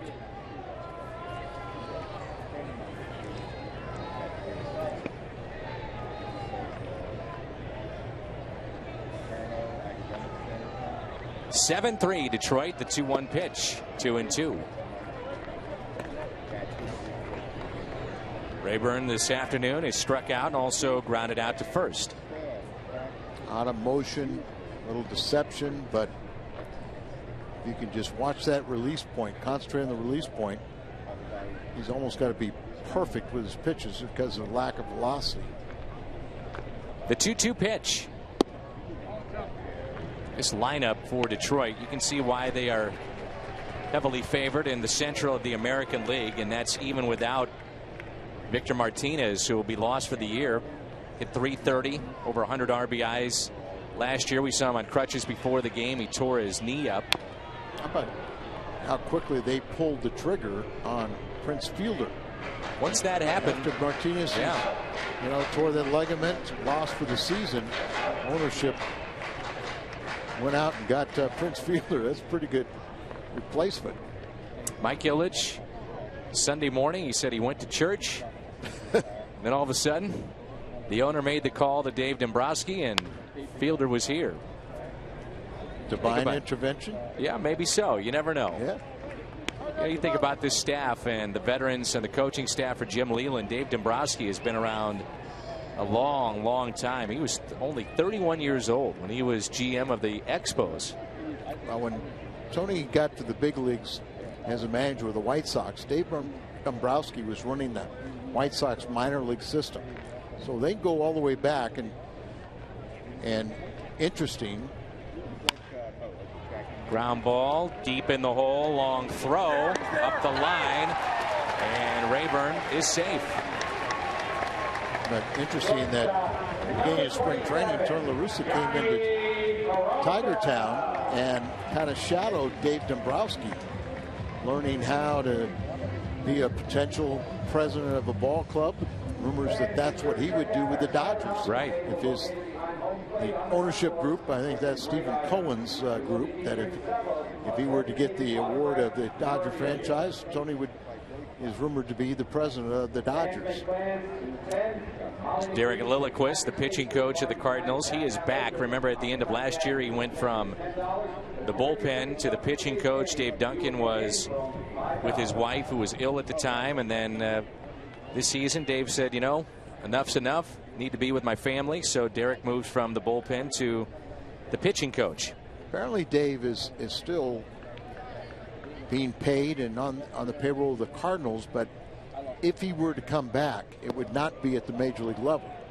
He would have special assignments with the minor leagues and help out. But so Derek Lilliquist will be the pitching coach here at the big league level, and of course our thoughts and prayers are all with Janine Duncan and her recovery. Here's a 1-0 pitch, bounced up the middle. Descalso to his left, and a forced play at second. Big inning for Detroit as they pick up 4. They also pick up a lead.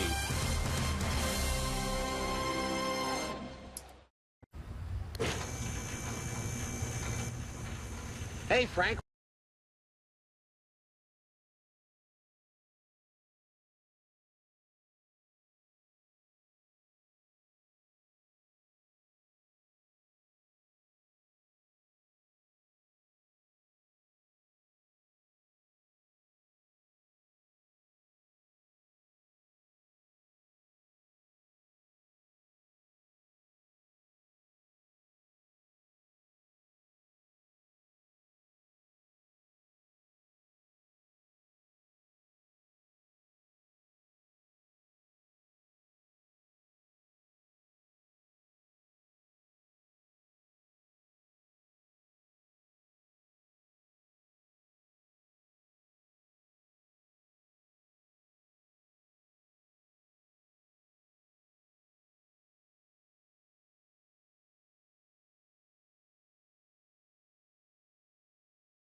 7-3. And you can get suited up for spring training. The largest selection of authentic spring training gear, caps, t-shirts, jerseys, and more. It's all available at the official online shop of the Cardinals. And you can get set for spring at the official source, Cardinals.com. Some changes in the field for the Tigers. Now playing third base, number 65, Audie Siriaco. Siriaco takes over at third base for Detroit. Now playing shortstop, number 70, Argenis Diaz. And now pitching for the Tigers, number 80, Drew Smiley. Drew Smiley is the new pitcher. Siriaco. Yep.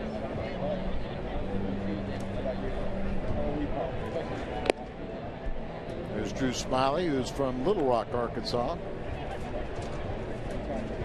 Makes his home in Manuel, Arkansas now. 6'3", 190. So Berry takes over in center field on this beautiful afternoon. Siriaco is at third. Head is in left field. Diaz at shortstop, and Smiley is your pitcher.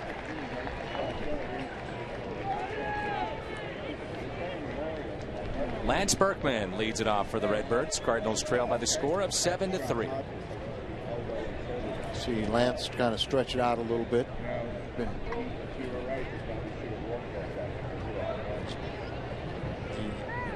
other knee that he had surgically repaired is kind of barking, but he said he's had 2 operations on each of them.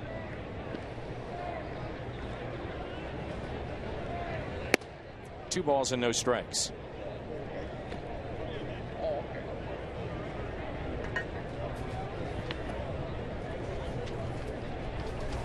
The 2-0 to Lance Berkman. Make it 3-0.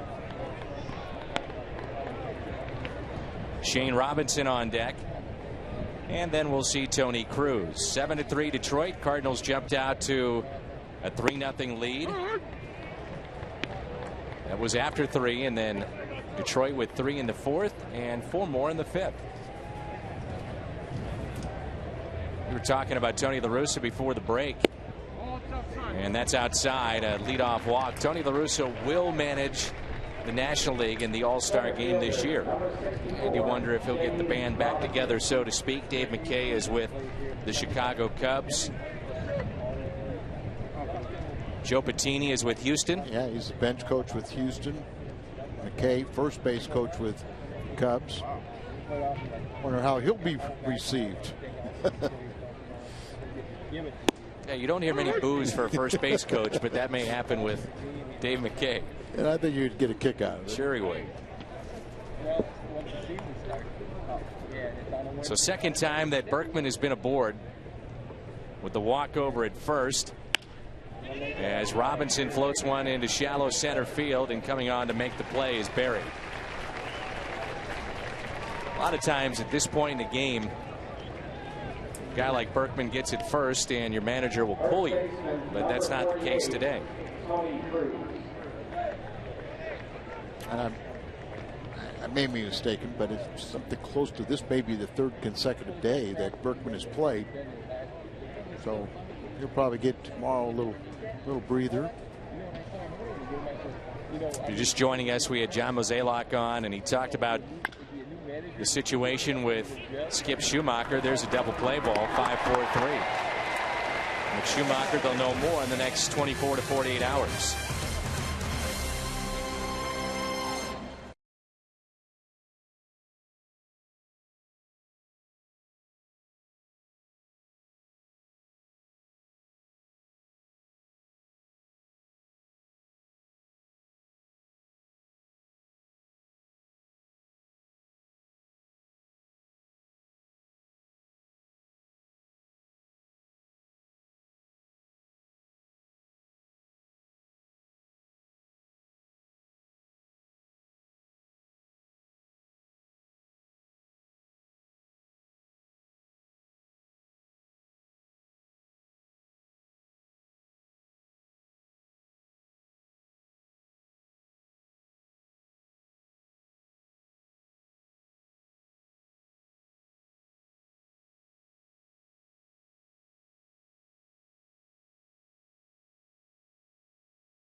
look at Jason Mott as he closed out the World Series for the Cardinals.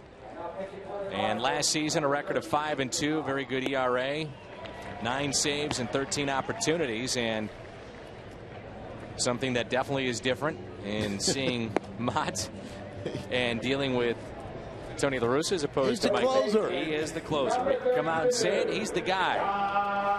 Well, just think of the difference right now because of what Mott did. And remember, Salas still led the ball club in saves. That's right. How all those roles in the bullpen and the confidence was gained by so many young players that you'd like to think that you're not going to go through that experience. All the blown saves, all those crushing defeats, and things are a little more settled. This is Don Kelly. You think it makes that much of a difference where they mention publicly that you are the guy, that you are the closer? You've done it. I mean, you did it for a number of years. Well, I thought that Tony was doing it for the benefit of Mott. Fair ball off the bat at Kelly. He'll try for 2 and in there safely. Leadoff double. Just inside the first base bag, and maybe go into that a little bit more, Al. Yeah, well, I mean, I think Tony was trying to say Mott has a tough enough time because inheriting now the closer's role down the stretch, doing all these things to alleviate pressure off of Mott. I don't want to anoint him the closer, but of course, I just looked at it, and Jason Mott handled it very well. You know, he took the attitude. It's another inning. It really doesn't matter. You know, I know that there's nobody behind me to, if I get in trouble, I have to get out of it. But, you know, Jason Mott said all the right things, so I thought it was no big deal. He knew what he was coming in the 9th inning and knew the responsibility he had, and just handled it very, very well. And we talk about getting off to those very good starts and how important it may be for a guy like Mott, but how about the weather playing a factor in Jason Mott? We've seen that before. As the weather heats up, so does his fastball, and the first month and a half, it could be, you know, fairly cold. Well, Jason Mott did something else last year that was quite remarkable. You know, he really developed a couple secondary pitches at the major league level and being used as a closer. That is not easy to do. But, you know, he has a little more than just that fastball. What was it, 2-3 years ago when Pittsburgh beat him up on, you know, the first game of the season? Opening day, Jack Wilson double out the left. I mean, but there were 3 or 4 hits before that. They all knew that look fastball. His fastball at that time was a little straighter than it is now. But now, because he's got a sinker he can go to, he's got a breaking ball he can go to. You can't necessarily just look one pitch. There's, you know, he keeps that ball down there. That little breaking ball is pretty effective. And I think he's even toying with the idea of working with a splitter. Now, in this situation, you know, Jason Mott knows he's the closer. He knows he's made the team. How much does a guy, even late in spring, like right now, does he work on secondary pitches and not worry about results? And then at one point do you say, okay, now it's time to start thinking about, I do want results in that final week or two? To be quite honest, you know, and he's still a young pitcher, and he's not going to say I got the team made, but we know he's got the team made. As long as you come out opening day and say I am mentally and physically ready, you know, you just, the results really don't matter. You're a competitor. They do in that sense, but you know, if he were to get shellacked the next 3 or 4 games he pitches, I still believe, because his stuff is good enough, he's your closer. So on April 4th down in Miami in the 9th inning, you got a lead. Mike Matheny's going to him. 2-2 to Holiday, misses in, full count. Inning started with a leadoff double. Now your competitive juices take over, and you don't want to allow a run to score, but more importantly is you get your work in. That's a luxury, you know, is when you become a veteran or a guy that, you have a defined role in that bullpen, you can really take that attitude. Misses in, so rough start to this inning here for Jason Mott. The double by Kelly. Walk to Holiday. And you know, sometimes, Dan, after a double like that, you get yourself in trouble trying to be too fine. So just go back and just, you know, let your good natural juices take over. Be competitive. But really, you know, you get into the big inning when you start walking people. And that's not Jason Mott. He doesn't walk people. Quentin Berry is the new leadoff man, top of the lineup here for Detroit. First two have reached against Mott. What a feeling it must have been last October for Jason Mott. What a road that he had to take to get to the major leagues. Former catcher, converted, as we all know, to a pitcher. Think about that, being a catcher in the organization and then the ultimate high, having a chance to close out a World Series and you're on the mound. And there's a lot of dads are saying, oh no, I got to make my kid pitch, you know, from 8 years on. Well, there's a lot of guys thriving in the big leagues that played other positions, didn't have that wear and tear on that arm at such a young age, and then make that shift and still get to the ultimate goal.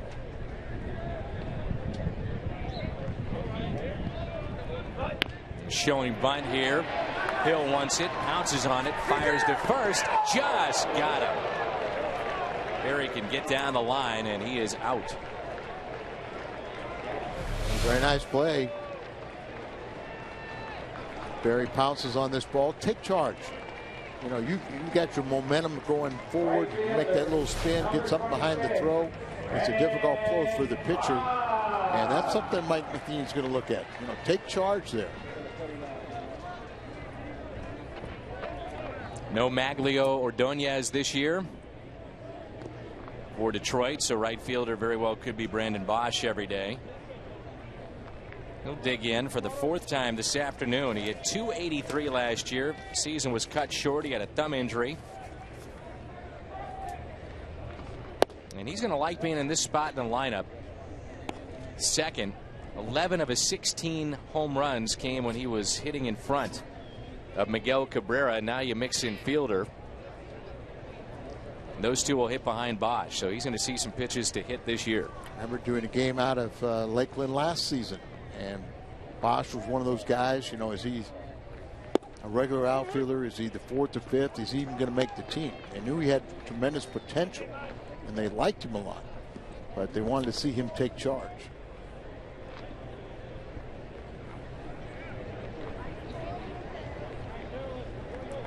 One ball, one strike. 7-3 Detroit. Runners at second and third. And there you know, a changeup from Mott with runners at second and third. You would probably never throw that in a game during the regular season unless you do it in spring training games and gain some confidence. And, you know, at one time you could trick somebody, come up with a big out. It was about with 2 months left in the season that Mott really started utilizing the cutter or the slider. And I asked him what's the difference. He said, I don't know. He said, you can call it either one. He said, but I'm getting movement out of it, so I'm going with it. And really, that was a pitch that got him to another level. And that's what I said. And it's so difficult to do that during the course of the season at the major league level. And it's remarkable that he was able to come up with a couple different pitches to go with his good fastball. 2 balls, 2 strikes. Mott needs a strikeout here. Cardinals come in with a record 6-5-1 here in spring training. Detroit, on the other hand, has played tremendous. Expectations so high. 10-1-3 is their record. Hit a lot of home runs. Sure have.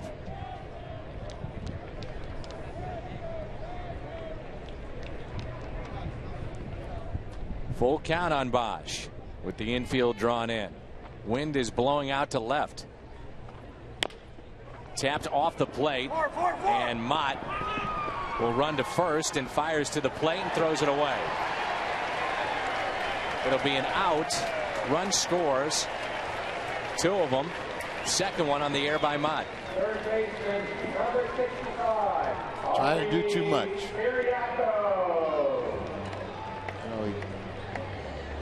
competitiveness. You go after that ball, but you know, you kind of wonder, would it have been better to let one of your fielders play? Of course, you had nobody at first to get an out, the second out, but you know, you complicate it by allowing 2 runs to score with a totally unnecessary throw. Here's Siriaco with 2 outs and nobody on. See Mott a little upset with himself visually. We can see it here. He's just frustrated with the way that this inning has gone and the way that it started. 2 runs have scored to make it 9-3. Expectations so high for Jim Leyland. He said, I don't feel pressure to get to the World Series or win it. He said, the only pressure I feel is making sure my club competes hard. Kind of sounds like Tony, doesn't it? Well, good friends. You know, Tony would always say, you know, like, hey, I'll let Jim Leyland manage this ball club and I'll coach third base. Jim Leyland was a third base coach for Tony back in those White Sox days. Here's a 3-0 pitch, and that's a walk. So 2 walks in the inning allowed by Jason Mott. Look at the top of the Central and some of the key moves and additions for these teams. Pujols gone. He's now with Anaheim, and Cardinals pick up Beltran. Prince Fielder gone. Aramis Ramirez moves from the Windy City to Milwaukee, and for Cincinnati, Edinson Volquez is now with San Diego. Matt Latos is the pickup for Walt Jocketty's club. And I don't know about you, Al, just get the sense that Walt and his staff are going all in this year with the moves that they've made. No doubt about it. On paper, bullpen is very good. And now Lilliquist's going to come out and talk to Mott, as you can kind of see the frustration as he's just reverting back to just being a thrower and overthrowing. We'll calm him down, stepping back. I believe this is going to be Dusty Baker's last year in managing, so another reason why they go all out and trying to win. Joey Votto is a free agent after next season, so you know they feel they could be in a similar spot that the Cardinals were in dealing with Pujols. You know, what do you do with a guy like Votto that could be in line for a monster contract? And there's already some that believe that it's a foregone conclusion. He's headed to Toronto. Remember, he's a Canadian-born player. He's from that area. But if the dollars are right, you get the feeling, too, that he would stay with Cincinnati. He has publicly stated that.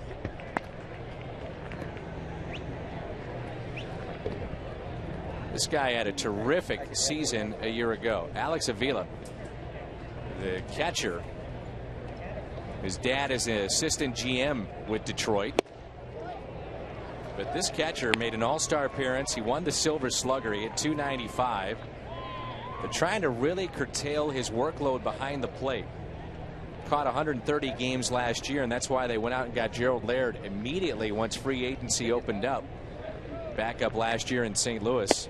Well, Jim Leyland knew him from his 2 years previous to last season. He was with Detroit. Right. I'm trying to think of it. If it's his father or his uncle, Ralph Avila, who was big scout in the Dodger organization for many years. Back to Mott. Throws a strike over to first. A rough outing, though, for the Cardinals closer.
Live at FoxSportsMidwest.com. You can watch all 10 high school basketball championship games from Columbia, Missouri.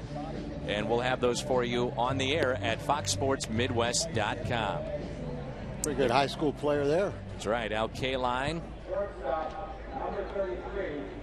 Horton Way. Willie Horton Way. Kaline went from the high school to the big leagues. And I think he won a batting championship as a teenager. Saw Mr. Kaline earlier today. He was saying, Al, before the game that, in his opinion, the fastest bat of a Little League player he'd ever seen was Prince Fielder. He said Fielder used to be here with his dad all the time. And he said he'd never seen anything like it in his life. Yeah, they had a lot of tape of a young Prince Fielder back in the mid-'80s, hitting home runs out of Tiger Stadium. Amazing. Daniel Descalso against Smiley. Descalso got the start at shortstop today. That's really important that he show that he can play shortstop. You're going to be a utility player. You've got to have that ability. Swing and a miss as he strikes out to start the top of the 7th. Brings in Coy Hill. Remember him as a Chicago Cub. Hill vying for the backup spot behind the plate. Anderson, Hill, Tony Cruz, all three of those guys have a shot to back up Yadier Molina, who signed a 5-year extension a couple of weeks ago to stay in the fold with the Cardinals. Speaking of Hall of Famers, Billy Williams always liked Coy Hill. He liked his bat. Here's a 1-0. First plate appearance for Hill today.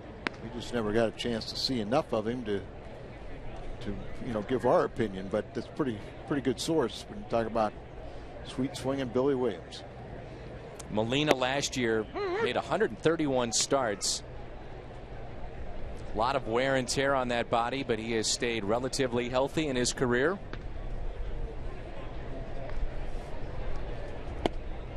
Three and one.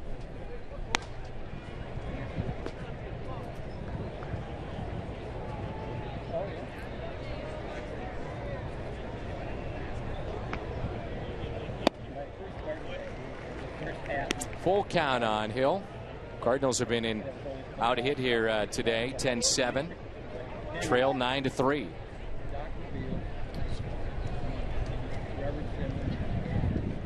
The 3-2. And it's a pitch that's taken just a bit low.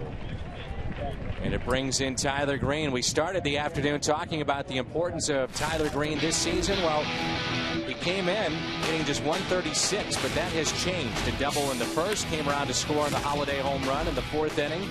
A single and a steal. There's a look at the speedy. Hustles, got that good speed. And how about defensively at second? Good play here. Edge of the outfield grass, backhands it, makes a strong throw to get his runner. But this is the kind of guy you were talking about earlier that maybe would thrive under a Mike Matheny. Play a little bit looser, possibly. I got mixed emotions about that. I'm a fan of Tyler Green, and I want to see him do well. And I totally agree that for whatever reason he was psyched out by Tony La Russa. But yet, if he was psyched out by Tony La Russa, you really want the ball hit to him in the 9th inning of 7th game of the World Series. And the count here, 2 balls, no strikes. So I think we really want to see him convince us that he's the player that we think he can be. He comes from that great draft class of 05, which is considered by many as one of the greatest in the history of baseball already, with some of the young players that were in that draft. The 2-1 pitch. Lazy fly ball out to center, and there's 2 away. Right fielder, number 82, Eric Komatsu. Komatsu with 2 down and a runner at first. He's fly to center, walked back in the 3rd, was caught stealing, and is also grounded out to short. The bullpen a year ago for Detroit, really one of their strengths. The back end, they had their closer go 52 for 52 if you include postseason play, and that's Jose Valverde. We saw him with Houston, but he was absolutely awesome a season ago. And their bullpen collectively was very good in the regular season, but in the postseason they had the ERA that was over 8, and that was the difference. And added Dotel. I think that he and Benoit to set up Valverde. So he's got a deep bullpen now, along with a solid rotation for at least first 4. And Dotel was so good for the Cardinals last year. Think about the matchups that he had with Ryan Braun in postseason play and right-handed hitters. Zipchinski's so good against the lefties, like a Prince fielder. And I was really surprised that Linebrink picked the Cardinals with all the power arms the Cardinals have in that bullpen. But he's a 10-year veteran who, would add a lot of leadership to a lot of those young pitchers down there in the bullpen. But tell you what, he adds a lot of good numbers too. Yeah, first game he came in, and think about who'd be that guy to come in to clean up an inning, strand a few runners, and let somebody start an inning fresh. I think that's where their thinking would be. In the first outing he had, he came in with the base loaded and allowed all 3 of them to score, but since then he's been very good. Right side of the bullpen still a little bit unsettled. It is a positive, no doubt, for the Cardinals, but with the uncertainty at the start of the season with Carpenter, even though reports are very good that he's starting to progress and get into game shape, throwing on the side and not having any ill effects of that bulging disc in his neck. But at this point, the stretching out Lance Lynn, who was very good and could potentially be your 8th inning guy, if not your closer at some point if you needed that, if Mott was unavailable. Well, here in Lakeland, Willie Horton, left field out there. It's time to stretch. It's 9-3.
A little disappointing for the Cardinals right now as they trail 9-3. Kyle McClellan will take over. The St. Louisan, who has been so important to the Cardinal bullpen the last few years, and then started the season at about 16 starts last season before moving back to the bullpen. Rumored all winter that he was to be traded. And I know Baltimore was one of the clubs that show interest. And I think one of the facts with Carpenter, who Mike Matheny would give a little better report, at least got on the mound and threw yesterday, and with no ill effects today, is a good sign. But boy, Hill throws down here. But I think the fact that with that uncertainty, it's more important to keep a very valuable asset in Kyle McClellan. Kyle has great stuff, so he's always going to be find a job someplace. And you know, Cardinals may, because of the abundance of right-handed pitching down that bullpen, you may find a need in some other area. So it's not a situation where you just try and get rid of the guy to get rid of him. You might better your ball club if you were able to find a fit. I think we overlook the importance at times of McClellan and what he's been able to do the last couple of years, especially a season ago. He went into the rotation. At times he has been the 8th inning man under Tony La Russa, and this year that role at this point is undefined, but you do get a major league veteran. The pitch was up and hammered down the left field line, but foul. Kyle's had a good spring. Appearing for the 5th time. He's not allowed to run this spring.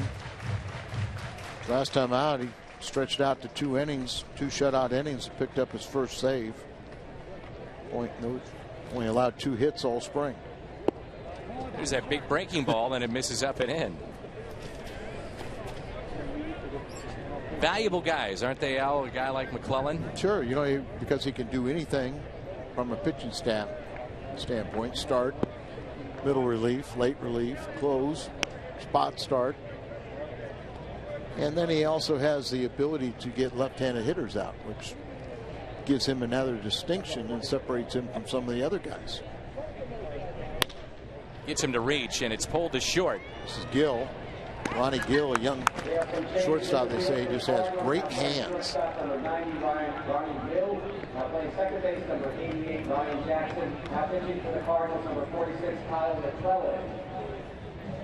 Now batting for the Tigers. Wearing number 90 in the spring. Ryan Rayburn. He's had that glove for a while, hadn't he?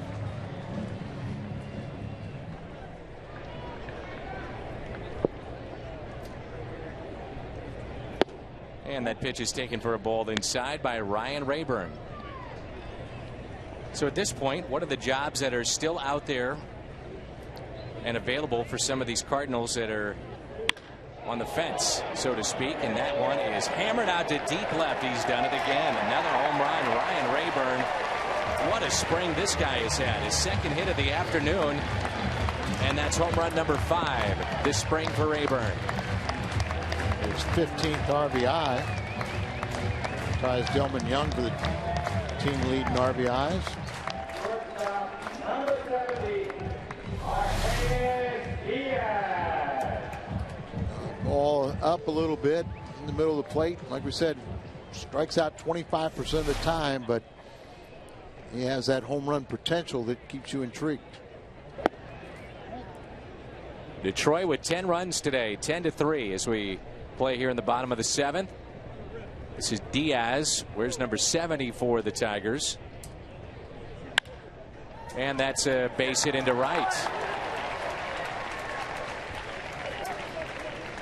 Like we were saying before, talking about the jobs, Al, I mean, you look at the right side of the bullpen. That was Jackson, who's now at second base, takes over for Green. A lot of it is dependent on what happens to Carpenter, and some of those roles may shift the right side of your bullpen. And also like Schumacher and now in Craig. Exactly. For backup outfield spots. You know, you're looking for the infield, you know, your utility guys, backup catcher. But it's a pretty solid lineup that'd be very tough to crack. Cardinals will open for a 1-game series opener in Miami. Their brand new facility, new manager Mark Burley, who was roughed up by the Cardinals the other day, was picked up as a free agent. the Miami Marlins. After that, the Cardinals will head to Milwaukee and then Cincinnati. A liner and the second double play that Detroit has lined into this afternoon. It's 10-3 as we head to the 8th.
You don't want to miss if you haven't had a chance to see it. It is fantastic. Saturday, April 14th, Cardinals and the Cubs, and it's the replica World Series ring. That is Saturday, April 14th, and all fans with a paid admission will take home that ring. It's presented by Edward Jones, and we were talking earlier how the Cardinals and their promotional giveaways are second to none this year. They are very good, and that replica ring is awfully nice, and the team will get that on that Saturday afternoon right before the game, and you'll walk home with a replica ring presented by Edward Jones. Pretty cool, aren't they? Yes, sir.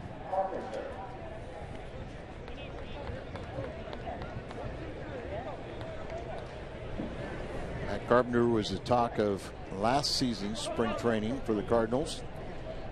Had a good season last year. Not that he's lost favor with anybody. And now he's trying to show his versatility, that he can play the corner outfields as well as the third and first.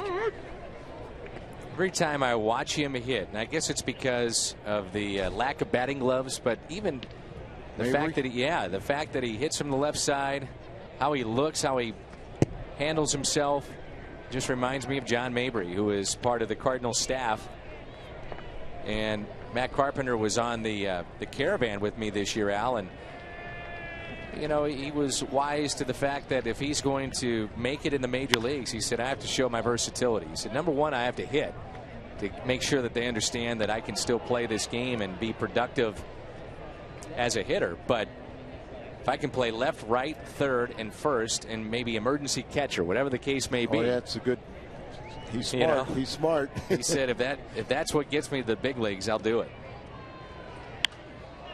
That has not only got guys to the big leagues, but has got them tenure in the big leagues. Just being able to say I'm an emergency catcher. All you have to do is finish a game, and then if a guy is significantly injured, you know, they'll get somebody up here, or just because maybe double switches, you lose your catcher. He did make his major league debut last year. He did pick up his first ever major league hit. And we get a lot of questions about the rings. Who gets the rings, who doesn't? If you've made an appearance and helped the team a year ago, you get a ring. So Matt Carpenter will receive a World Series ring. Smiley steps and throws, and there's one away to start the 8th. Have to like what Smiley has done here this afternoon. He's in contention for that 5th spot. He's working his 3rd inning now. A couple strikeouts, a couple walks, but no hits off it. And here is Velez. 10-3 Detroit, if you just joined us. Matt Holliday did homer early on in this game. The Cardinals actually led 3-0, and it's been 10 unanswered by Detroit. You will be busy this week. We've got spring training games all week long. Ricky and I will be bringing the game to you from against Atlanta on Monday. And Ricky and Bill Brown do the Houston game on Tuesday. You and I back again on Thursday from Jupiter. Only came out of Jupiter. Who do we have? It's the Nationals. I'm looking forward to seeing them. They're going to be a surprise team. Got some intriguing people on that team. Bryce Harper would come to mind. Does he make the team out of spring? Strasburg healthy. Yeah. See the Mets as well, I believe, on Saturday. We'll have that game and then for you. You and Ricky will do that game. Yeah, I really think, Al, in looking at the National League East, if their pitching holds up, a lot of ifs with Washington, but that would be a team that,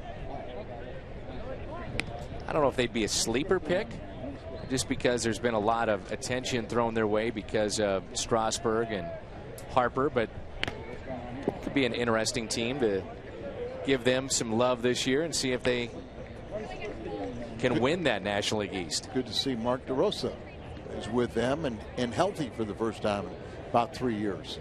Bad wrist. He had a tough time. He hurt it with the Cardinals and carried it to San Francisco, but healthy now. The 2-2 is grounded fair just inside the third base line, and the tag is applied. And Stephen Hill is out as we move to the bottom of the 8th.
Ticket plans are on sale right now, and you can choose from a full season, the half season, 27 game plans.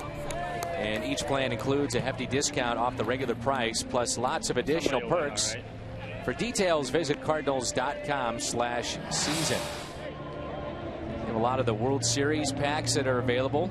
Take a look at those 5-game packs. And here's a look at the aforementioned Scott Linebrink. He'll take over. Yeah, Scott, 10-year veteran in the big leagues, 7 different organizations. Of course, over 600 major league appearances.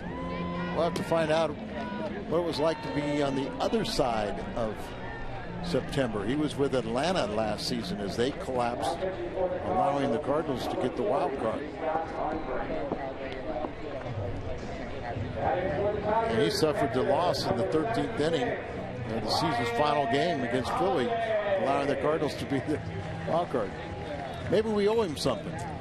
I wonder about the carryover effect for Atlanta this season. It may be tough not to think about one of the great collapses ever in Major League history and having an effect on this season. I understand it's a new year, wipe the slate clean, but Al, I mean, you're a couple of games away from heading to postseason play, and they blew it. Well, I mean, you're absolutely right.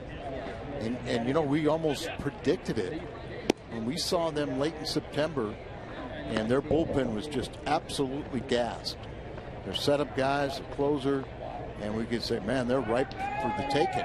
But we still had to go through Philadelphia, and we had to have some tough games, and you had to win the majority of our games also. There's a liner into center and a leadoff base hit for Holiday. Well, they have Vetters and they have Kimbrel, and those two were just fried by the end of the season. They had great years, statistically unbelievable years, but they were used so much. By the end of the season, they were done. You know, big question, too, for them. What does Chipper Jones have left in the tank? Can Jason Hayward find the form of a couple of years ago? Healthy, good healthy, both of them. I guess Chipper kind of raised some red flags when he talked about retirement this past week. There's a fly ball out to left center, and the catch made by Robinson, who's a very good defender. Holiday back to first, and the first out recorded by Scott Linebrink. That was against the Cardinals when he made those mentions, and then he had to retract. Oh, I was just kidding, you know.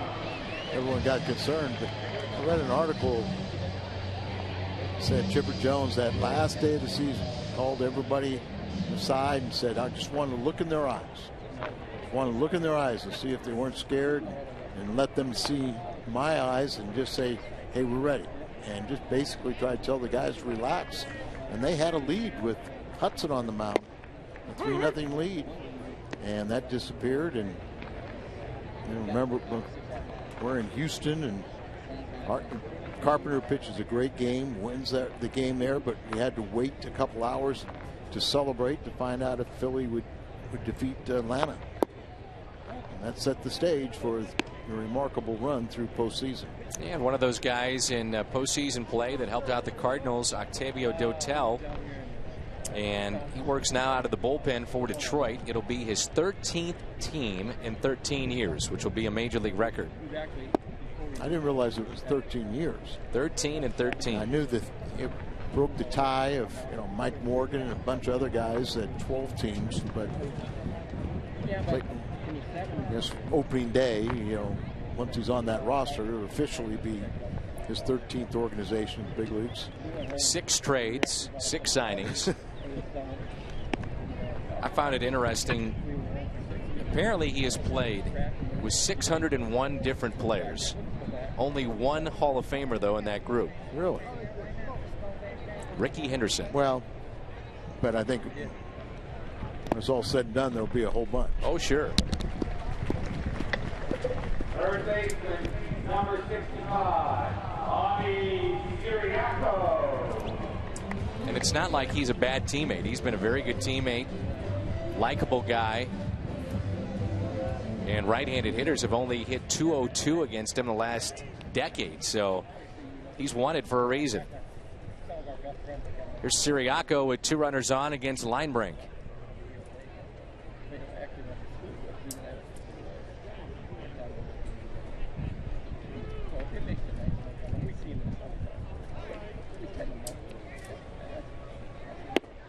And the first pitch is a fastball and a strike. Nurse Nancy's granddaughter Clara turns 3 years old today, and a double play would be a nice present for her. Cardinals have turned 2 double plays this afternoon.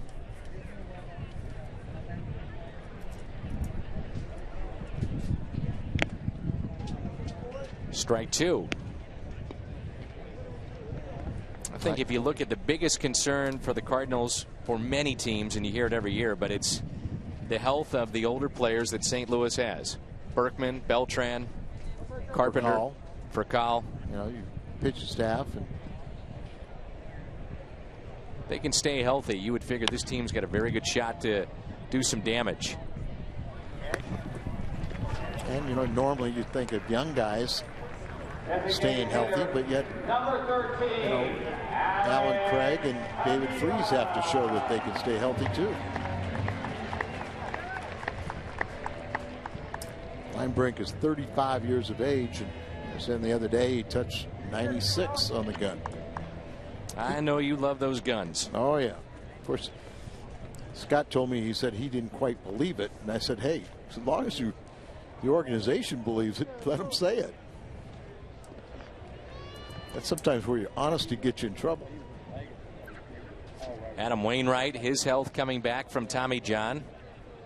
And 3 scoreless innings this past week against the Mets. You know, and he didn't have the good stuff like he had his first time out, but like he said, you know, when you can still put up zeros and have a good line score when you don't feel like you have your best stuff, that's part of pitching too.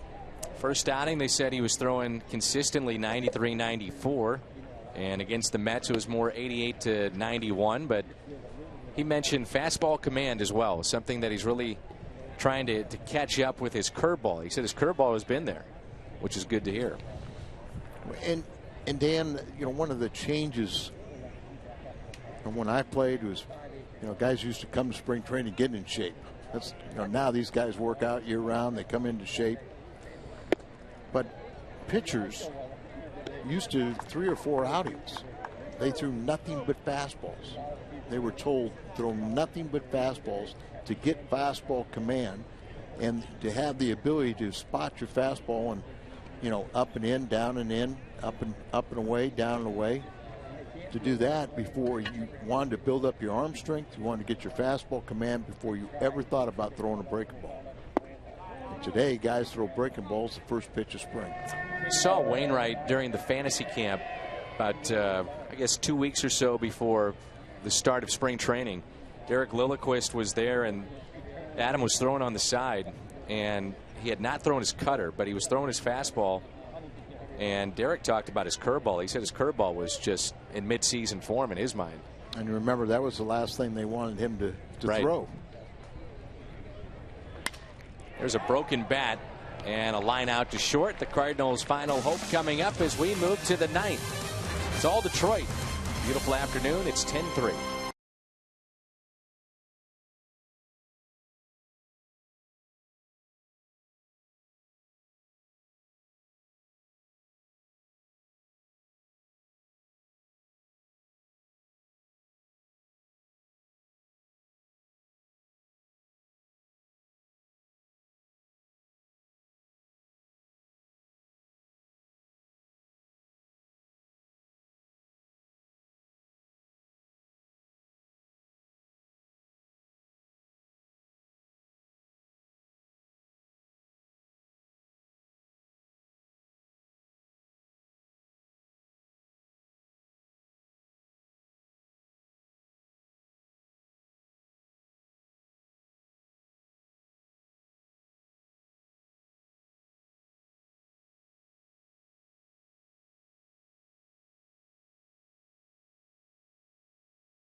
To 3 in favor of Detroit as we move to the 9th inning. Our spring training telecast from Lakeland, Florida. Glad you're with us.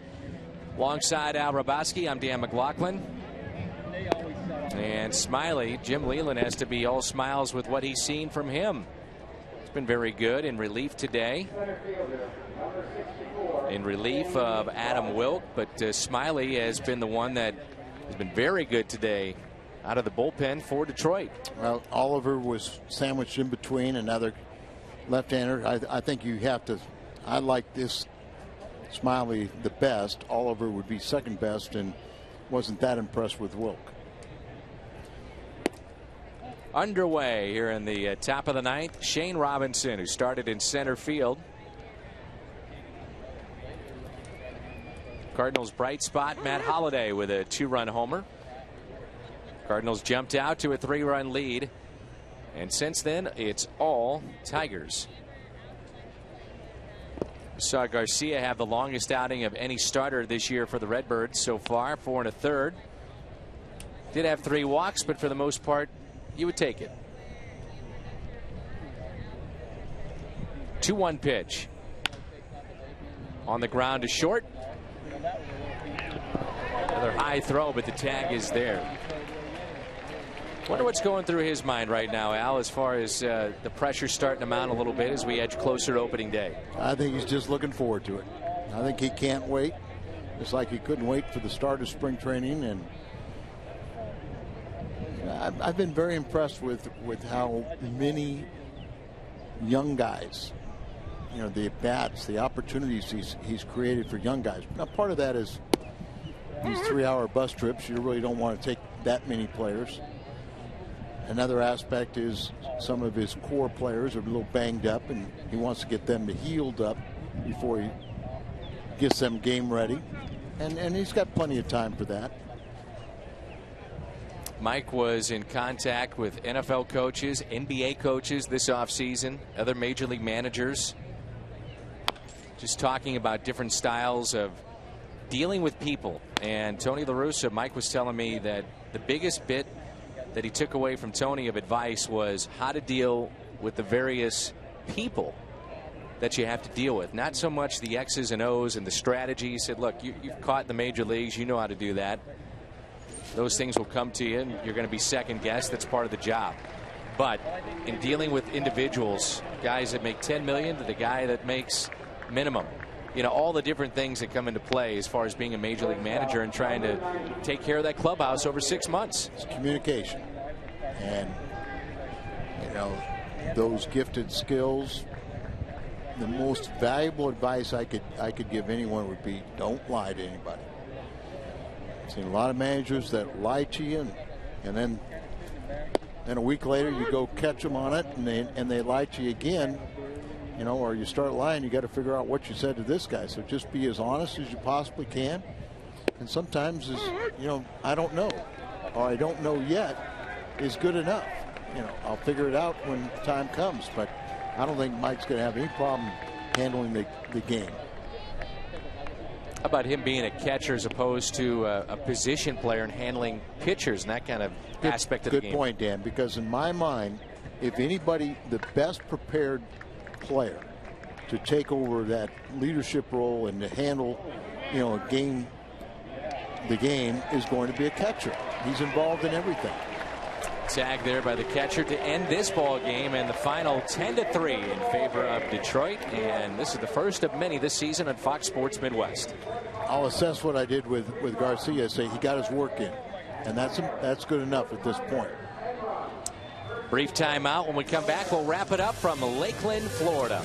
Cardinals drop this one 10-3.